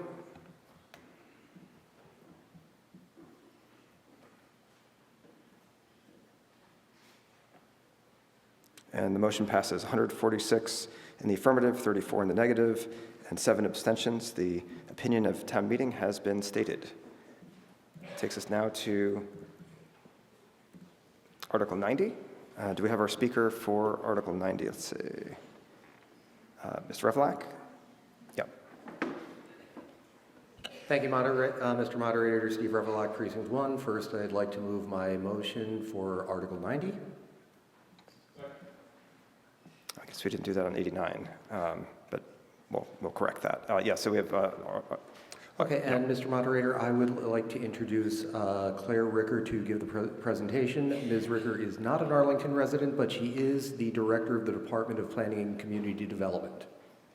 Yes, Director Ricker, yes. Okay, finally, Mr. Moderator, on behalf of Ms. Ricker, I'd like to request 10 minutes for the presentation.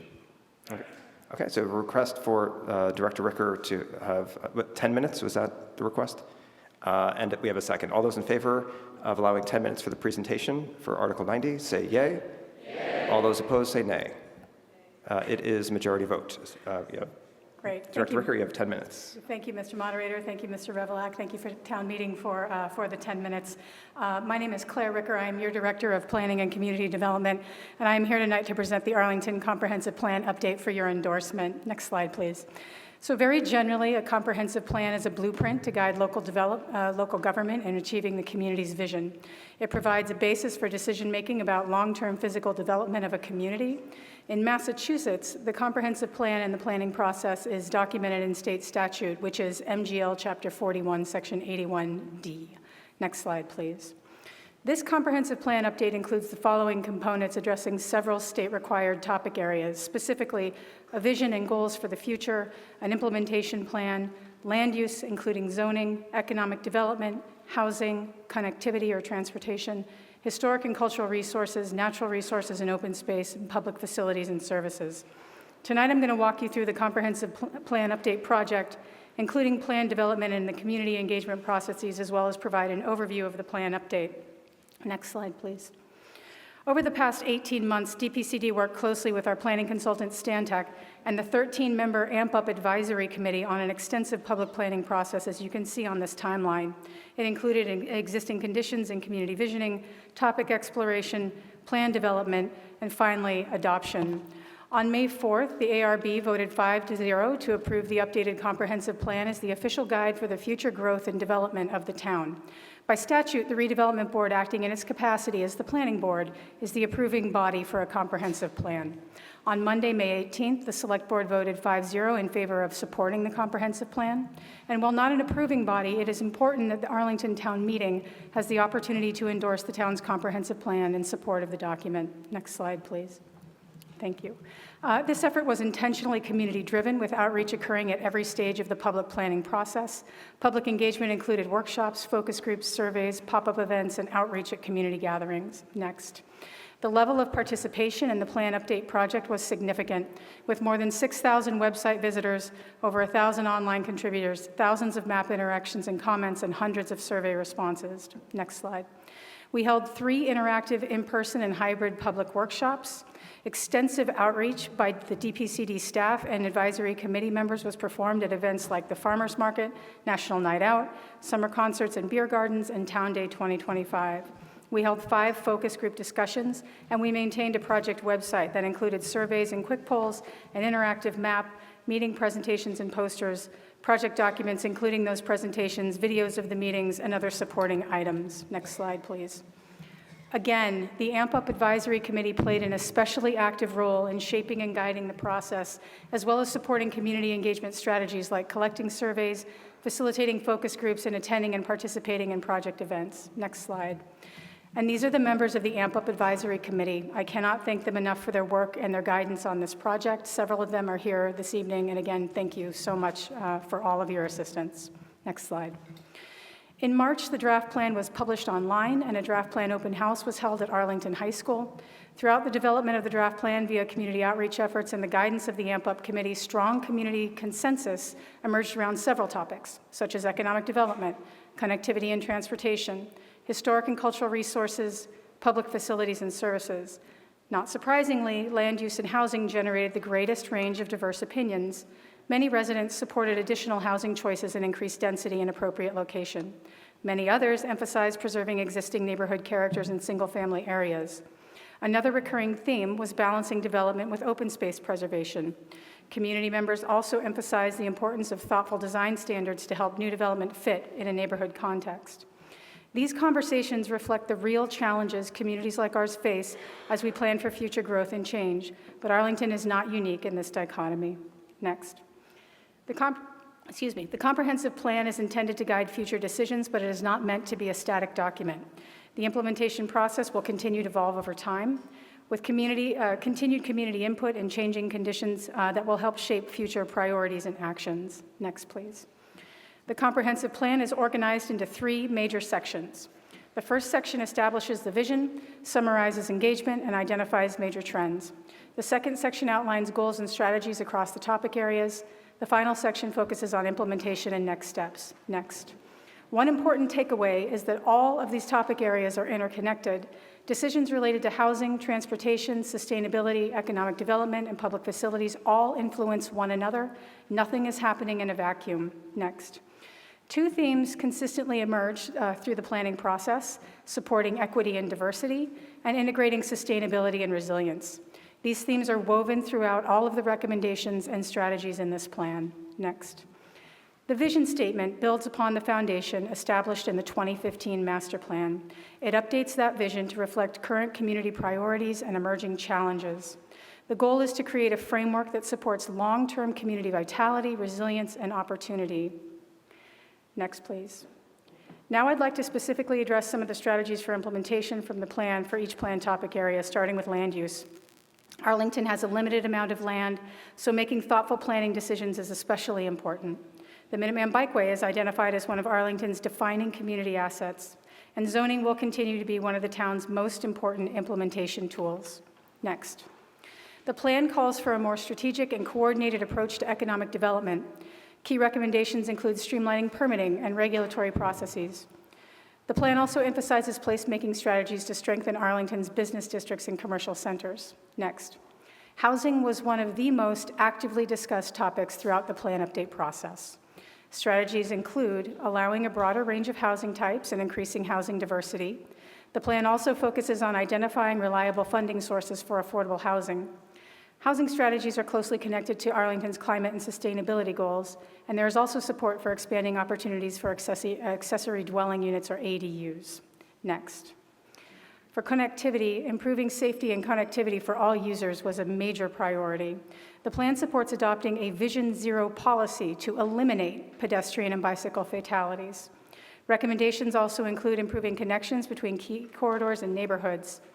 The overnight parking ban generated a range of perspectives because of its relationship to housing and economic development goals. The plan also supports expanded advocacy for improved MBTA transit service. Next. The plan recognizes the importance of Arlington's historic and cultural identity. Recommendations include updating the Arts and Culture Plan and improving marketing and communication efforts. There's also a strong emphasis on preserving historic buildings and integrating public art throughout the community. Next. Arlington continues to prioritize sustainability and climate resilience. Key recommendations include reducing heat island impacts and addressing localized flooding through green infrastructure. The plan also emphasizes water quality improvements, open space preservation, and strengthening the urban tree canopy. Next, please. The plan supports continued progress towards Arlington's net zero goals. It also highlights the need to address athletic field demand and maintenance challenges. Modernizing town facilities to support greater flexibility in public use is another important recommendation. Next. For implementation, the implementation chapter identifies lead town departments and partner departments, committees, boards, volunteers, and organizations for each strategy. Initial priorities and timelines have been established, while recognizing that conditions and funding opportunities may change over time. Some strategies are already underway. Others may require town meeting action, zoning amendments, or additional funding sources. Successful implementation will depend on continued collaboration between town staff, boards, committees, again, volunteers, and of course the community. Next, please. In conclusion, a comprehensive plan or a master plan is a document designed to guide the future of a community. It is the expression of a community's goals and recommended strategies to achieve these goals. A comprehensive plan provides continued guidance for decision-making and focuses on immediate and long-range enhancement, growth, and development. But ultimately, a comprehensive plan helps ensure that decisions made today are grounded in a long-term vision that reflects community values, supports sustainable growth, and enhances quality of life for current and future generations. Thank you very much for your time. Thank you. So we will now proceed to, let's see, there are no opposition speakers and no motions. Yes, Mr. Wagner?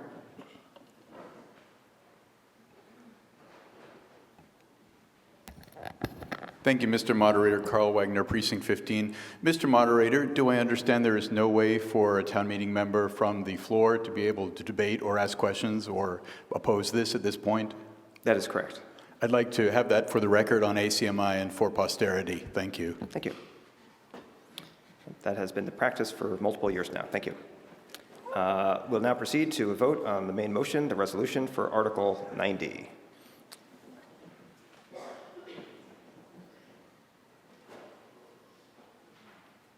Okay, voting is now open on the resolution, the main motion for Article 90. If you're in favor of the resolution for the comprehensive plan endorsement, press 1. If you're opposed to that resolution, that plan endorsement, press 2, or 3 to abstain.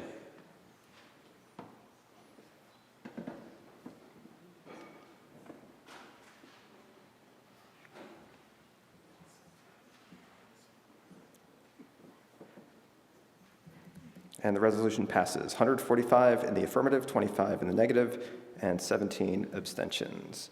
Actually, before we continue to Article 91, I just wanted to clarify. I briefly confused myself earlier, but I am now unconfused. Article 89 did appear in the report of a town committee as a recommended vote, so it was automatically before the meeting without someone having to make the motion. The remaining articles, 90 through 96, did not appear in the reports of any town committees with a recommended vote, so they do need to be moved as Mr. Revlak did. Thank you. Okay, so that takes us now to Article 91.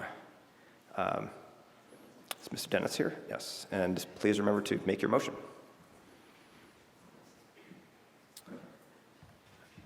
I move my resolution. Greg Dennis, Precinct 1. Okay, your resolution is before the meeting as the main motion. Thank you. Thank you.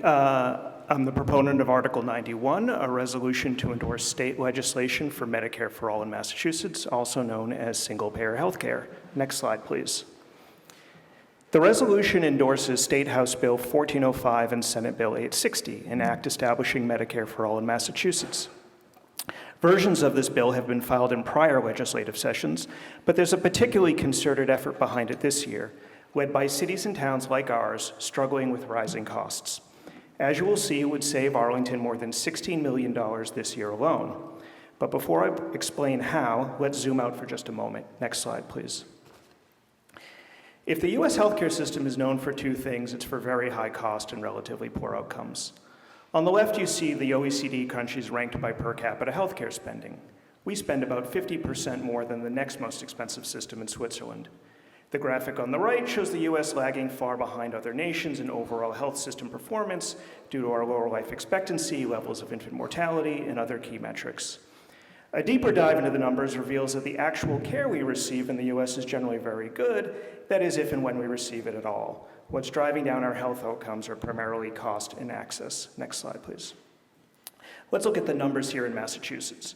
First, the good news. Nearly everyone has health insurance, at least on paper. Now the bad news, we're having trouble affording it. More than 40% of Mass residents report difficulty paying for health insurance. More than 1 in 8 carry medical debt, including more than 1 in 5 Black residents. 1 in 3 report skipping or delaying care due to costs. And the costs are getting worse. Insurers have hiked rates by an average of 11.5% this year. On top of that, we face the federal One Big Beautiful Bill, which will strip about $3.5 billion in healthcare funding from the state annually, kicking up to 300,000 residents off their insurance. Next slide, please. As for Arlington, well, we've all seen the budget.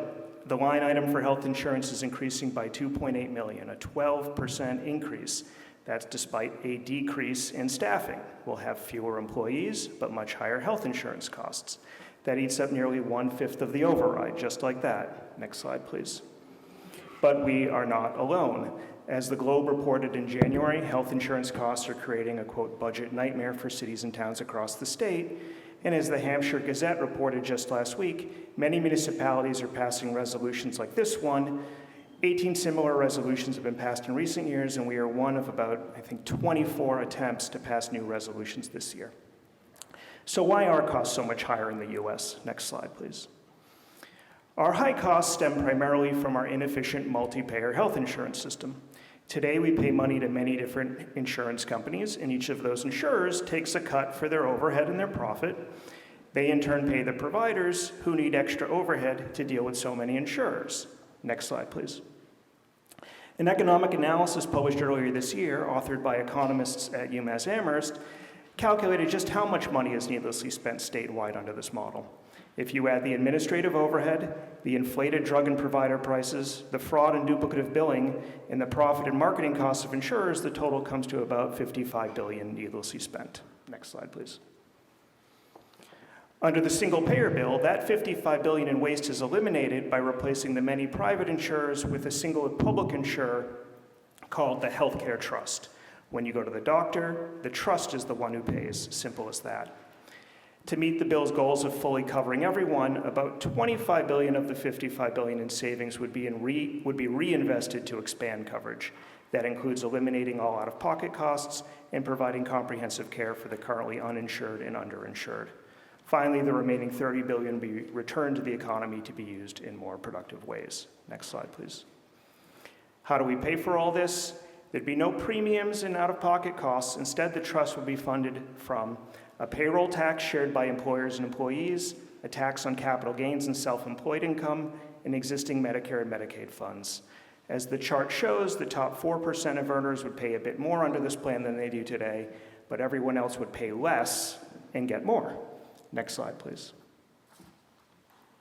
With single payer, everyone would get comprehensive medical, dental, and long-term care with no out-of-pocket costs. You'd continue to choose your own providers as you do today. It achieves this by limiting the role of the private health insurance market. Sure, if you want to buy insurance for boutique services not covered by the trust, you could, or if you're wealthy and want to pay out-of-pocket for concierge medicine, you can go right ahead. But outside of these marginal cases, the trust would cover every resident in a universal and equitable way. Next slide, please. The benefit to town finances is hard to understate. We budgeted $26.3 million for health insurance in FY27. To calculate how much we would pay under this bill, you take our total budgeted salaries, about $127 million, subtract $20,000 since that's exempt under the bill, and the remaining payroll is taxed at 8%, bringing our costs under the bill to $10.2 million. That's a difference of over $16 million in savings in this year alone. If we had adopted this a decade ago, the cumulative savings would be nearly $100 million to date. Next slide, please. Moreover, Arlington voters already told us they support single payer.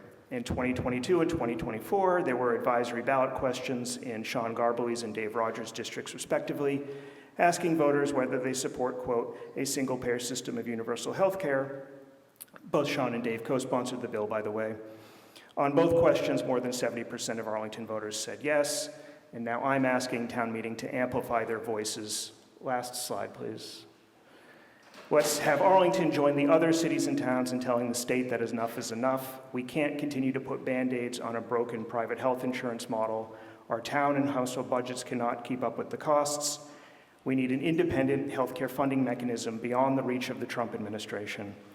Let's follow the wishes of Arlington voters and make Medicare for All a reality in Massachusetts. Thank you. Thank you. No one requested to speak in opposition in advance, and there were no motions under Article 91 submitted in advance. So we'll now proceed to a vote on the main motion, the resolution, for Article 91. Okay, voting is now open. If you're in favor of the resolution for Medicare for All that was just presented, press 1. If you're opposed to the resolution, press 2 for no, or 3 to abstain. And of course, again, as a resolution, it is non-binding. But it does express the will of the meeting. Okay, voting is closed. Okay. And the motion passes 160 in the affirmative, 13 in the negative, 14 abstentions. That now takes us to Article 92. And for Article 92, we do have an opposing speaker, but we'll start with the proponent. Mr. Hanlon?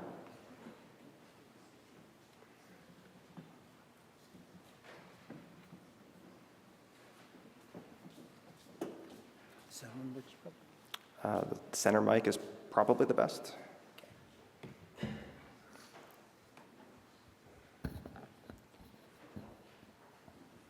So can you hear me without noise and squeaks? Yes. So I'm Pat Hanlon from Precinct 5. And please remember to actually move your motion. I'm about to. I thought I needed to introduce myself, but no matter who I am, I move that Pat Hanlon's motion for the resolution of Article 92 be approved. Okay, and I heard a second. Yes, it is now before the meeting. Thank you. So I'm, as many of you know, co-chairman of Sustainable Arlington, but the other members of the group that put this on the warrant are generally people from Mothers Out Front. And in doing all of this, we worked very closely with town staff because really, ultimately, what we're doing is asking you to support town staff in a plan for decarbonization that already exists and has existed now for several years. The resolution does 3 basic things. One is it asks to establish a plan for ultimately the decarbonization of in the town for buildings, and that would almost inevitably involve shifting from mostly natural gas for heating buildings to some kind of electrical system. The second thing that it does is it says it encourages us, the town, and encourages the utilities and the DPU to cooperate with us and with other municipalities that are raising the same issue in discussing how this is all going to happen. As you may see from the material that I put into the record, a petition from the town to the DCU, what they're asking for is talk to us. Let us be part of this problem. We're all part of the problem. Let us be part of the solution here. What's really going on is that in the proceedings before the DPU, the places where you could use to develop on a neighborhood scale electrification projects are all raised much too late in the process for the town to work with residents to address the obstacles that may exist from that, to ascertain what people would like to do, to see what the options are, to see where potential funding operations are, and to let the town do the job that the town wants to do to make it easier for ordinary people like you and me to face the utilities and to talk with them and to work out a sensible solution. Now, there are lots of individual things that have to happen, and one of the most important of those is costs. And who's going to bear which costs? When there was a gas transition a number of years ago in New York City, here in the state of New York, actually, ultimately the utilities picked up the cost for changing people's appliances and things like that. But a given neighborhood is going to have a different attitude towards electrification and retiring the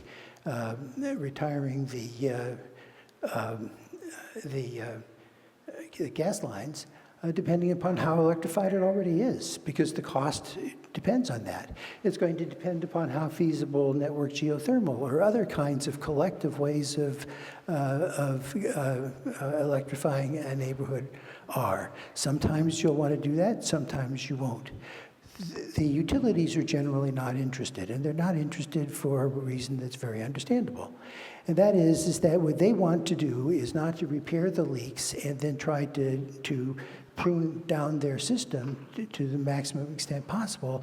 What they want to do is to replace the pipe with pipe that is going to last for another 40 or 50 years. And that has lots of problems. It has led to incredible increases in the investment part of your electric bills. The amount has gone up 40%, or is expected to go up 40% from 2025 to 2026. And we are going to spend, and that the need, if you're doing a replacement, is huge because we have a very old system. And what we need to do is to be able to repair leaks when they come up and exploit non-pipeline alternatives.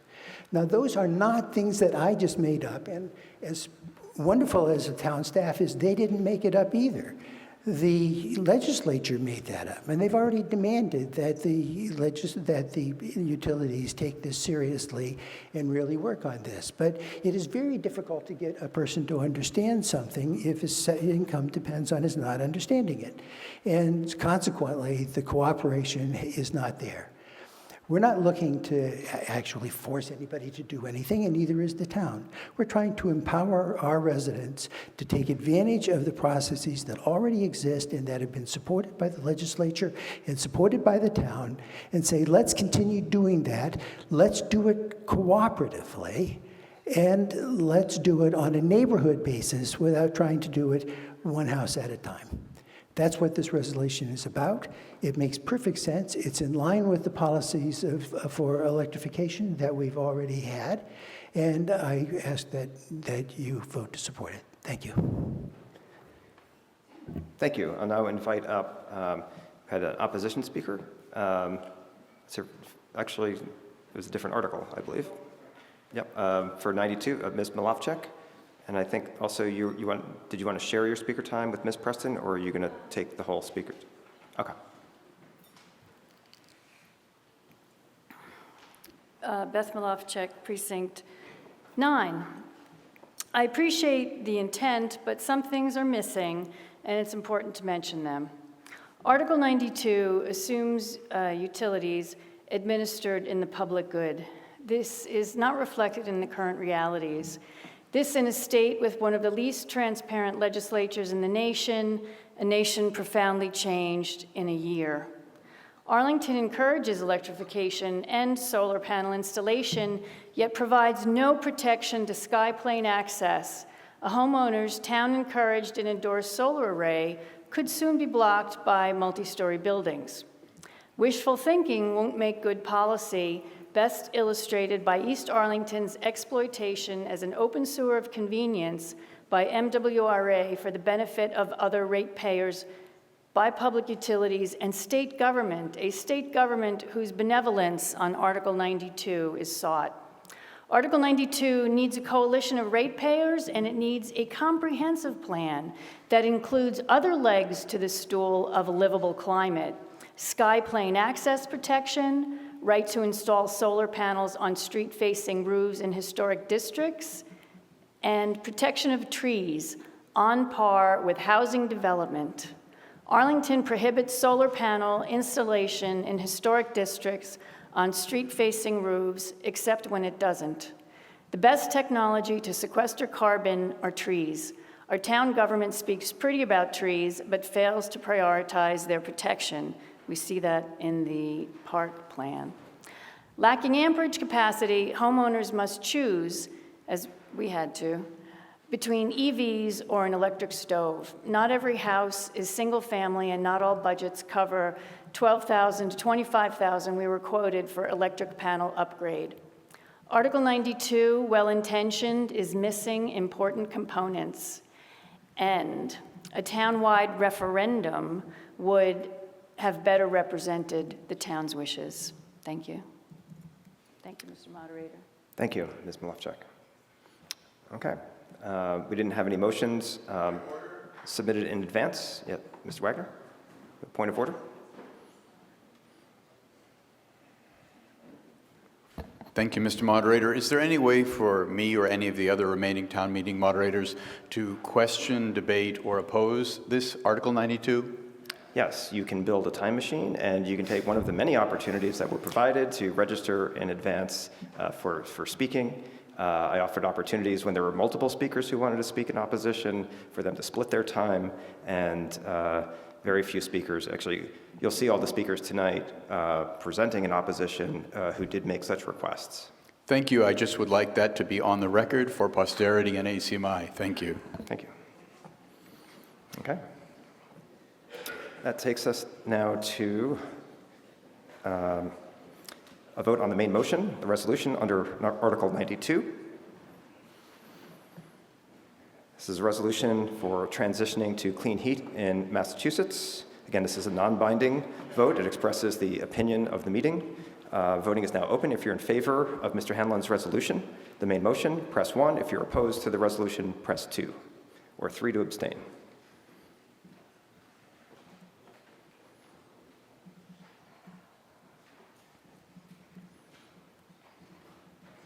Okay, voting is now closed.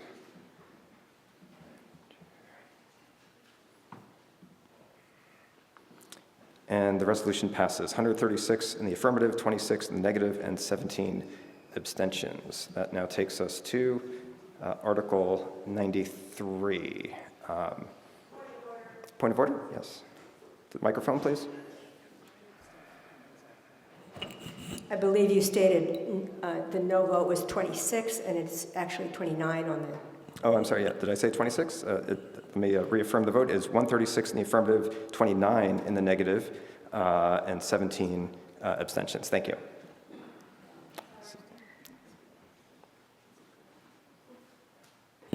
Elaine Crowder, Precinct 19. Thank you. I appreciate your commitment to the procedure. That takes us to Article 93. Ms. Hanson, and please remember to make your motion. Good evening, town meeting. Linda Hanson, Precinct 9. I'd like to move Resolution 93. Okay, we have a motion and a second. It is now the main motion. Thank you.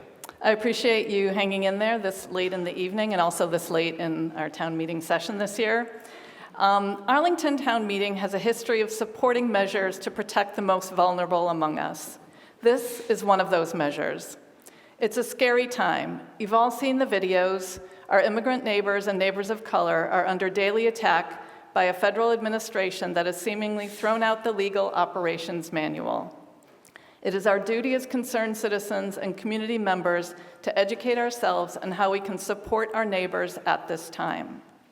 One of the most important constitutional protections we have to carry out this work is the Fourth Amendment, the one that provides all people living in the U.S., regardless of their citizenship status, the right to be free from illegal search and seizure when in a private place, unless the authorities have probable cause and a signed judicial warrant.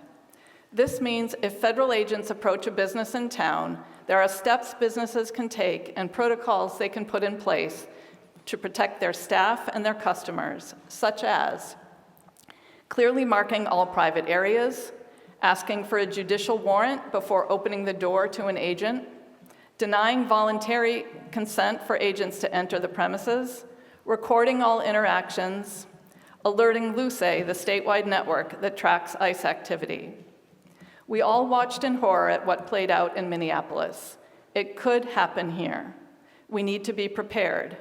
Educating our local businesses, town offices, and organizations about our legal rights and how to be prepared in the event of an encounter with ICE is critical.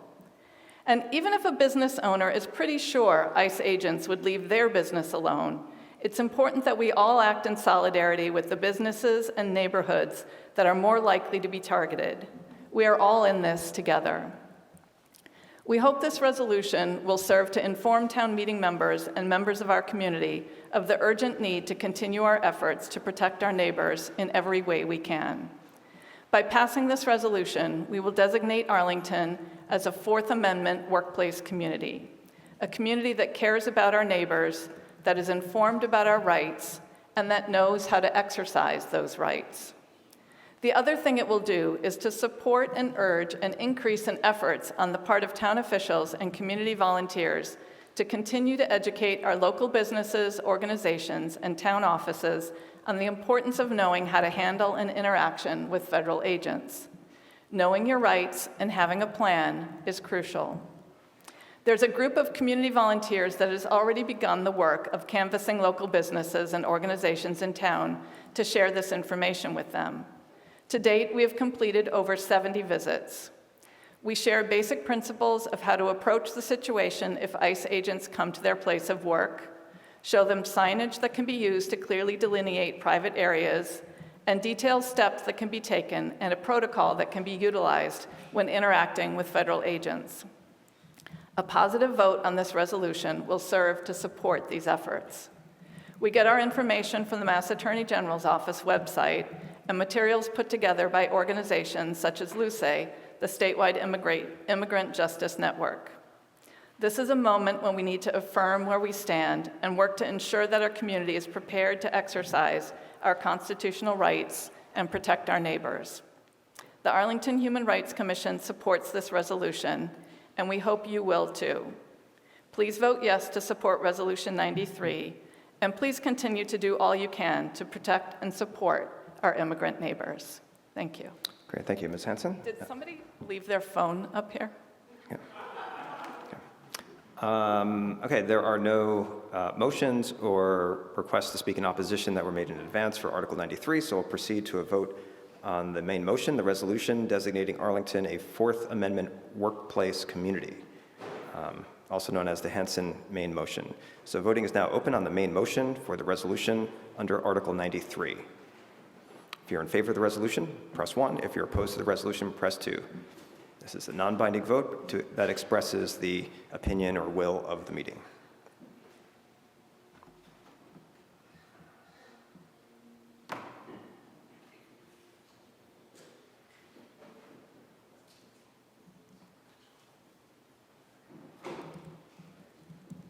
Okay, voting is closed,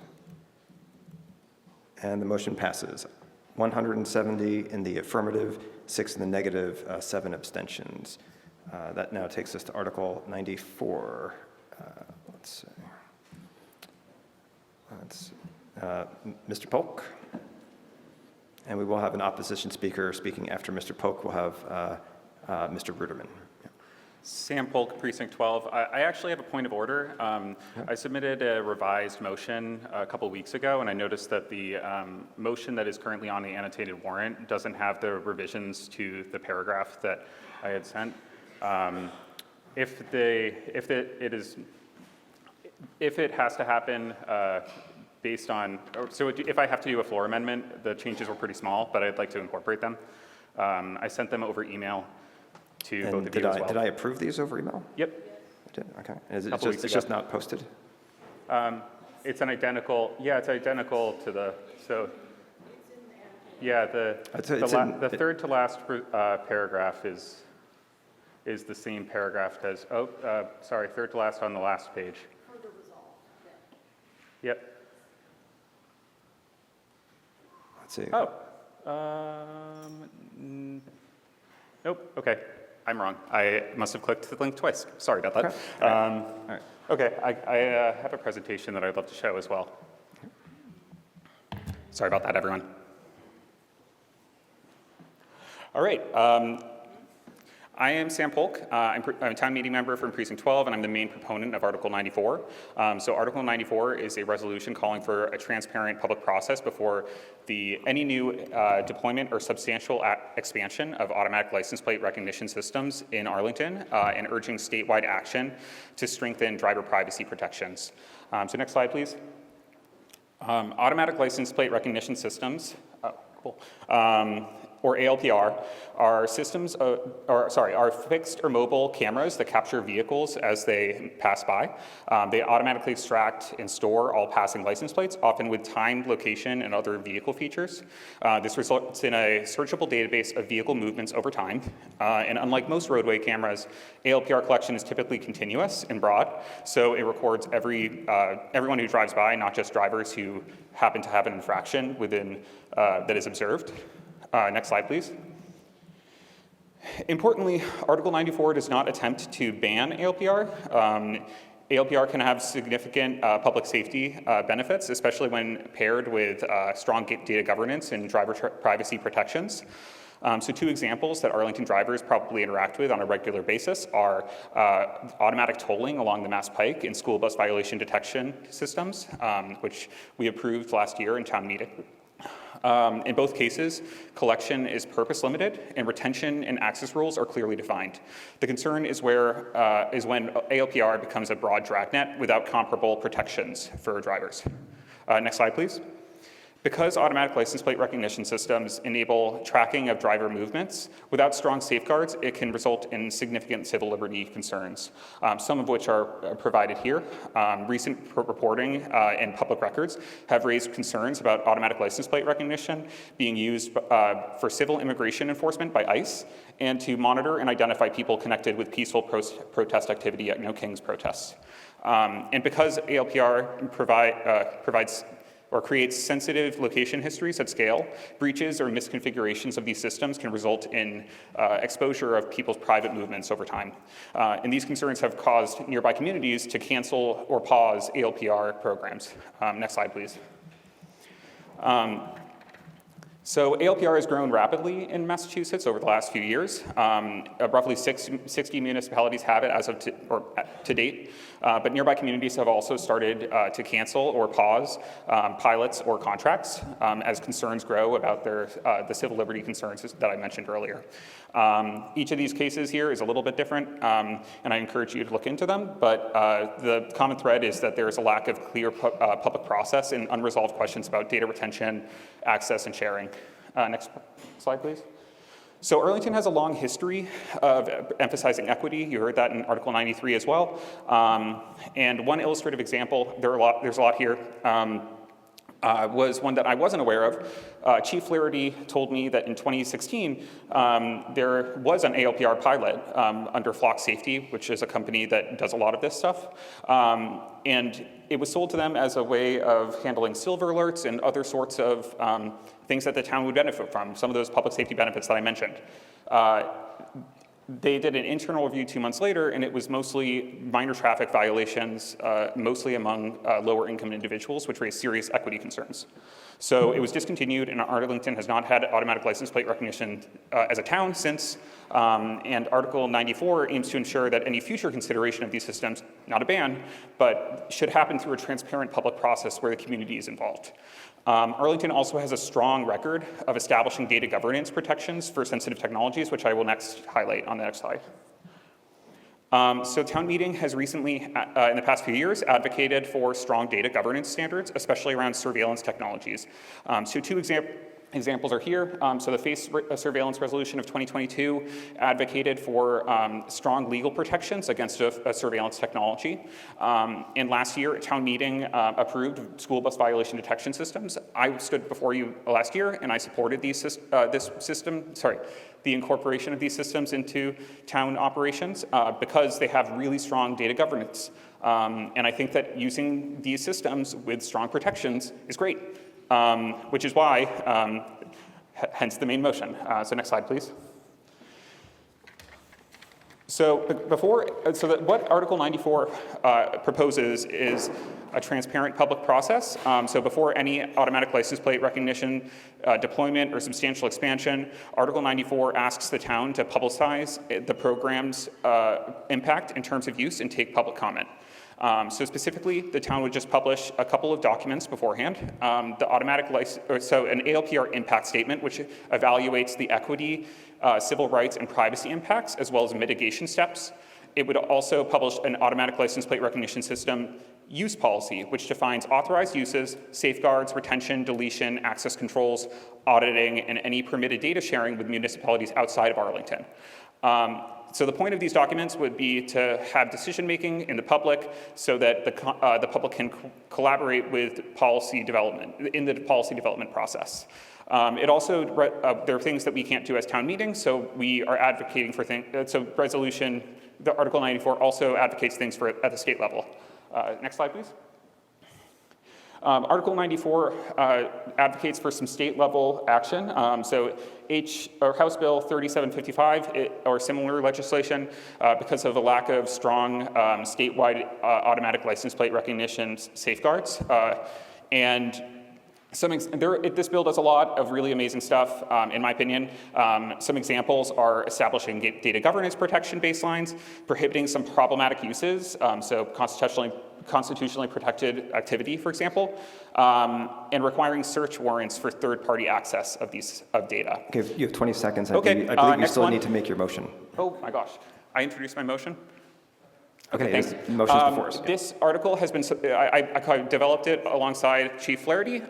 So this has been made alongside APD, and APD supports it, or Chief Flaherty supports it rather.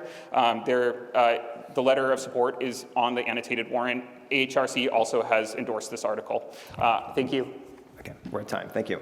Mr. Ruderman, I believe you wish to speak. You registered in advance to speak in opposition.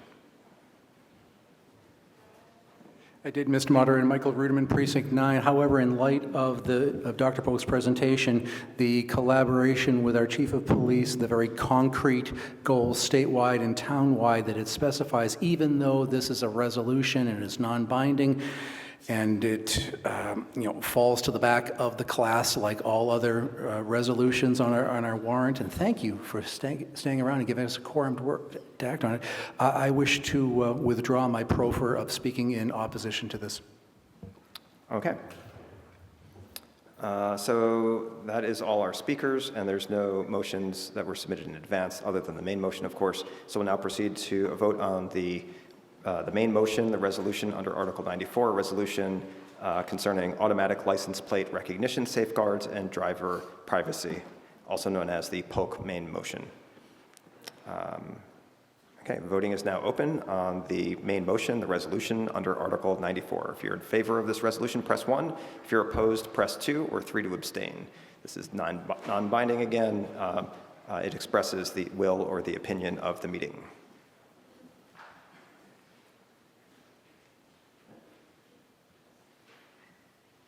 Okay, let's close voting. And the motion passes 170 in the affirmative, 4 in the negative, and 8 abstentions. Okay, that now takes us to Article 95. Mr. Hamlin? And please remember to make your motion.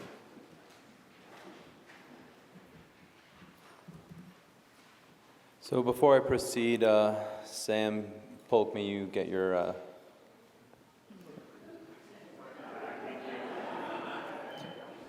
Sorry, Mr. Moderator.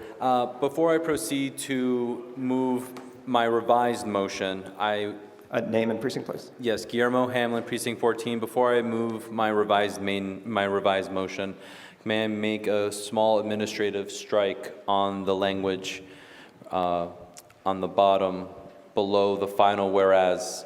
May it be, I can also just show my own striking of the language to expedite this. If you could just, what's it? Yeah, Madam Clerk, do you have that? Okay.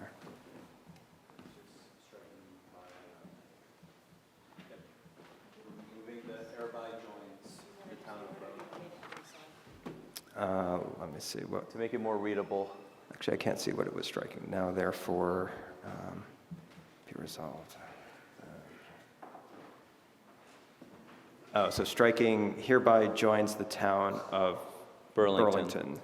Just to make it readable, because it kind of confuses the readability of it. Hereby join. I guess I consider that a non-substantive change. We can make that administratively. Thank you. So we're just administratively striking after the last whereas in that paragraph, in the first line of that paragraph. This is near the bottom of the first page of the motion. Striking hereby joins the town of Burlington. Thank you, Mr. Moderator. Again, Guillermo Hamlin, Precinct 14. I move my revised motion of Article 95. Okay, the motion is now before us. Thank you. Thank you so much. I'll speed this along, low tech, just me speaking. The purpose of this resolution is to join the Town of Burlington's town meeting in condemning the ICE facility that they have in Burlington for the purposes of two reasons.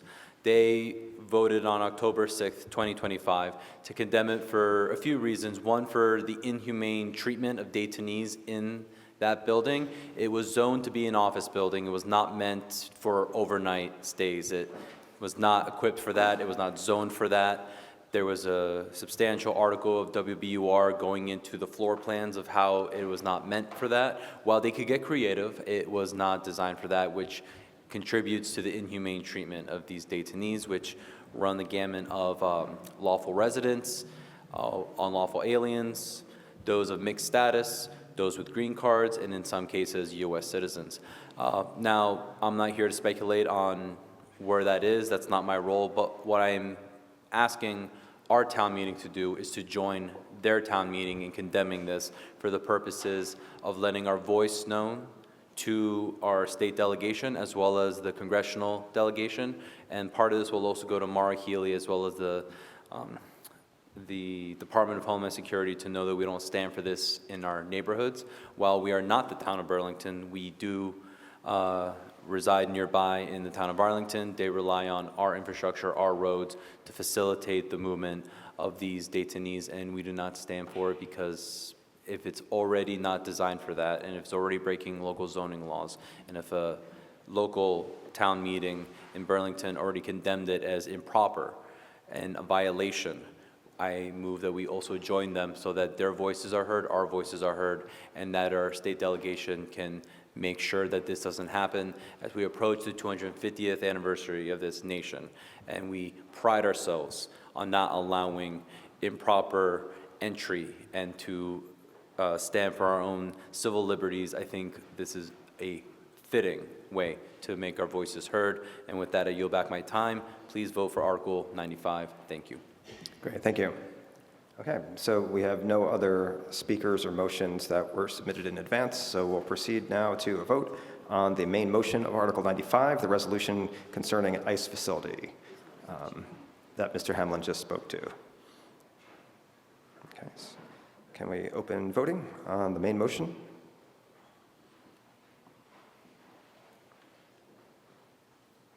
Okay, voting is now open on the main motion under Article 95. If you're in favor of the Hamlin resolution, press 1. If you're opposed, press 2, or 3 to abstain. Again, this is a non-binding vote, but it does express the will or the sentiment of the meeting.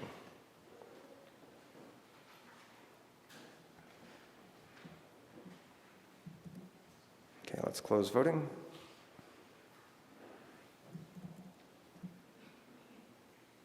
And the motion passes. 161 in the affirmative, 5 in the negative, 10 abstentions. That takes us to Article 96. Is Ms. Giarrito here? Oh, and Ms. Kiesel is upstairs? Okay, great. Thank you. And remember to move the motion at some point. I move my motion on Article 96. Name and precinct first, sorry. Okay, sorry. Yeah. Suzanne Chiarito, Precinct 20. I move my motion for Article 96. Okay, so the motion is, so do we have a second? Okay, the motion is before us, thank you. And point of order, Yeah. I believe the clock, the timer in the annex is not registering. Okay. And I introduce Laura Kiesel, speaking from the annex. Okay, let's just pause here to make sure that everything is connected. Ms. Kiesel, and you are a resident of Arlington, is that correct? Yes. Okay, then you have the right to address the meeting. And I will remind you at 2 minutes and 1 minute and 30 seconds remaining, if that's okay, if you don't have a timer there. There's only 2 minutes to present. No. I'll give you a reminder at those times. Oh, okay, good. Since you don't Because have I a was clock like- there. Yeah. Yes. Okay. Are my slides? Okay, let's bring the slides up, and Thank you. I'll resume the timer. Okay, you have the floor. Great. So this is Article 36, which is a non-binding resolution requesting that the town manager prohibit both first-generation anticoagulant rodenticides and the neurotoxic rat poison bromethalin on all municipal properties and buildings. Next slide. So Arlington has already taken significant action on anticoagulants, both first and second generation, in spring 2022. We took action on both public lands and to file a home rule petition. Just last month, the town manager did add FGARs to its town-wide prohibition. So for that part, town meeting would just be affirming that part of this resolution. And also, as you all did, just a couple of weeks ago, we are filing a home rule petition now on first-generation anticoagulants in the state legislature. Next slide, please. However, this resolution is also asking that the town consider adding bromethalin to its town-wide prohibition on its public properties. And this is why. So bromethalin is a neurotoxin. It's also a PFAS, meaning it is a forever chemical. Once it's in our soil and water, it is there to stay. It causes brain and spinal swelling, alters the mitochondria, and induces tremors, seizures, and paralysis, not just in rodents, but also in pets and wildlife and humans via first or secondary exposure. The town is not currently using bromethalin. I don't think it ever has, but this would just be asking to assure that we do not fall back on that in the future. Next slide, please. The reason for this is in 2024, Tufts Wildlife Clinic released a groundbreaking study finding evidence of bromethalin in nearly a third of the birds of prey that they tested. They found that it bioaccumulates just like anticoagulants, and it can be passed on by eating poisoned rodents. Bromethalin also killed a bald eagle in Massachusetts in the Boston metro area in Saugus only about a month or so before MK the eagle died in Arlington. We want to protect our eagles here in town, and I wouldn't want to see us do what we can on anticoagulants for one of our eagles to succumb to bromethalin. We just lost a third bald eagle in Arlington in March. There is no antidote for bromethalin. With anticoagulants, you can use vitamin K to treat an animal or a person over several weeks to help them recover. But if you can't catch an animal or a person quickly in the exposure, there's no long-term way to treat that and counteract the effects. Next slide, please. In pets, I've spoken to many vets who are saying pet injuries and deaths are on the rise due to bromethalin. The neurological damage is irreversible if the animal survives, again, unless it's caught immediately, because again, there is no antidotal way to treat it. In 2024, a boxer puppy was given to a rescue after it was exposed to this, and after having like 5 or 6 back-to-back seizures, they had to euthanize her, and it was a bromethalin exposure. Next slide, please. Just like with pets, bromethalin exposures in children are rising steadily by a couple of hundred cases per year. We now have an average of 2,000 incidents annually, but record keepers usually assume that that is a third of what is actually being experienced in the US, so it's probably close to 6,000 or 7,000 exposures a year. Again, very hard to diagnose and treat compared to anticoagulants, and if it's not caught early enough, it causes permanent neurological damage in the child. As with anticoagulants, the child exposures are disproportionately impacting low-income children, often of color. Next slide, please. The thing I usually get asked, well, what about diseases in rats? Don't we need rodenticides to address that, especially now hantavirus is in the news? I do want to clarify, there have been 0 cases to date in Massachusetts of hantavirus or plague. Neither disease exists in New England or the East Coast. There's been 0 cases of typhus in over 30 years in Massachusetts. There has never been a single case of rabies transmission between humans and rats and mice.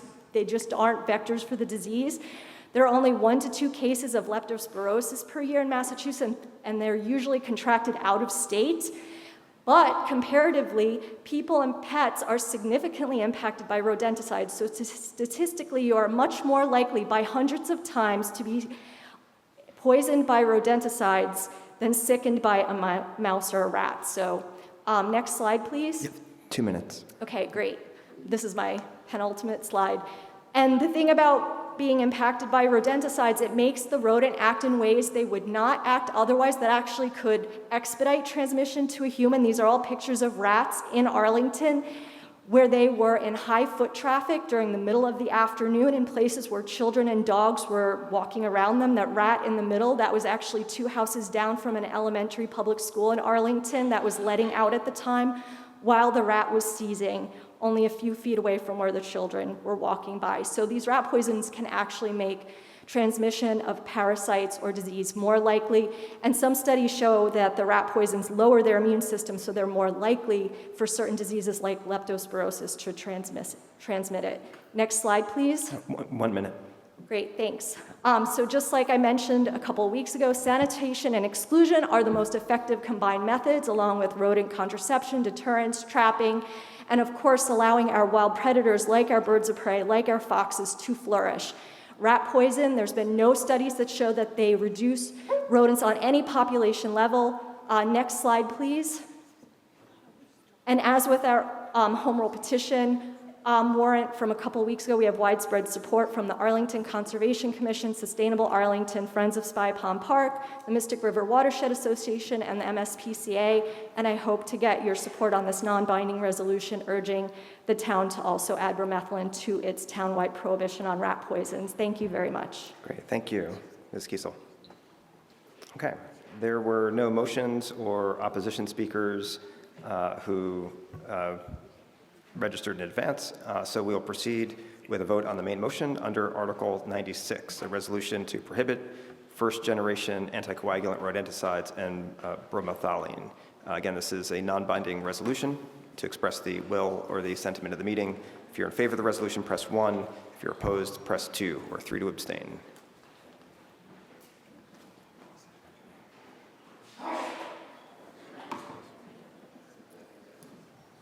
Okay, voting is closed.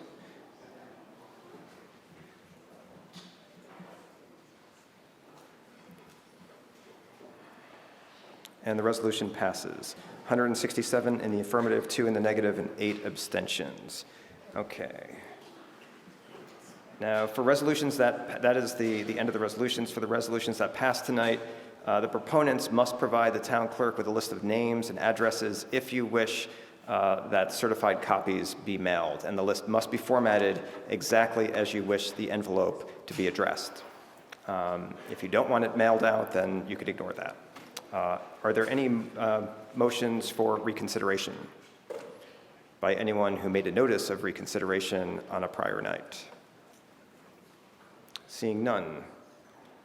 Ms. Deschler?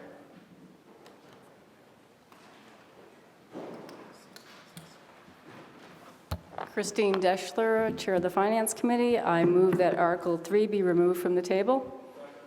Okay, we have a motion to remove Article 3, the last standing article from the table, and we have a second. All those in favor, say yay. Yay. All those opposed, say nay. It is unanimous. Article 3 is before us, and there are no more reports to be received. And before we take this last motion, I just want to say a few words. First of all, thank you to everyone who stayed to the end. Thank you. We got through a lot of articles in about as many nights as we've gotten through far fewer articles in recent years, and I know that that's more debate than some want and less debate than others want, and that's the messy business of democracy that we do at town meeting. I want to thank everyone who made this meeting possible, ACMi for handling the video live stream and the broadcasting, our electronic handset vendor for handling the voting and the speaker queue and swapping between screens. It's harder than it looks. And to Ms. Band, a town meeting member, for organizing the performers each night. That was a real treat. Thank you so much for organizing that. And also town staff, especially the tech crew, like on the side here, and Ms. Bongiorno for arranging the bake sales that I'm sure you enjoyed on most nights here. And of course, the town clerk for being just an excellent partner in making town meeting possible. Thank you.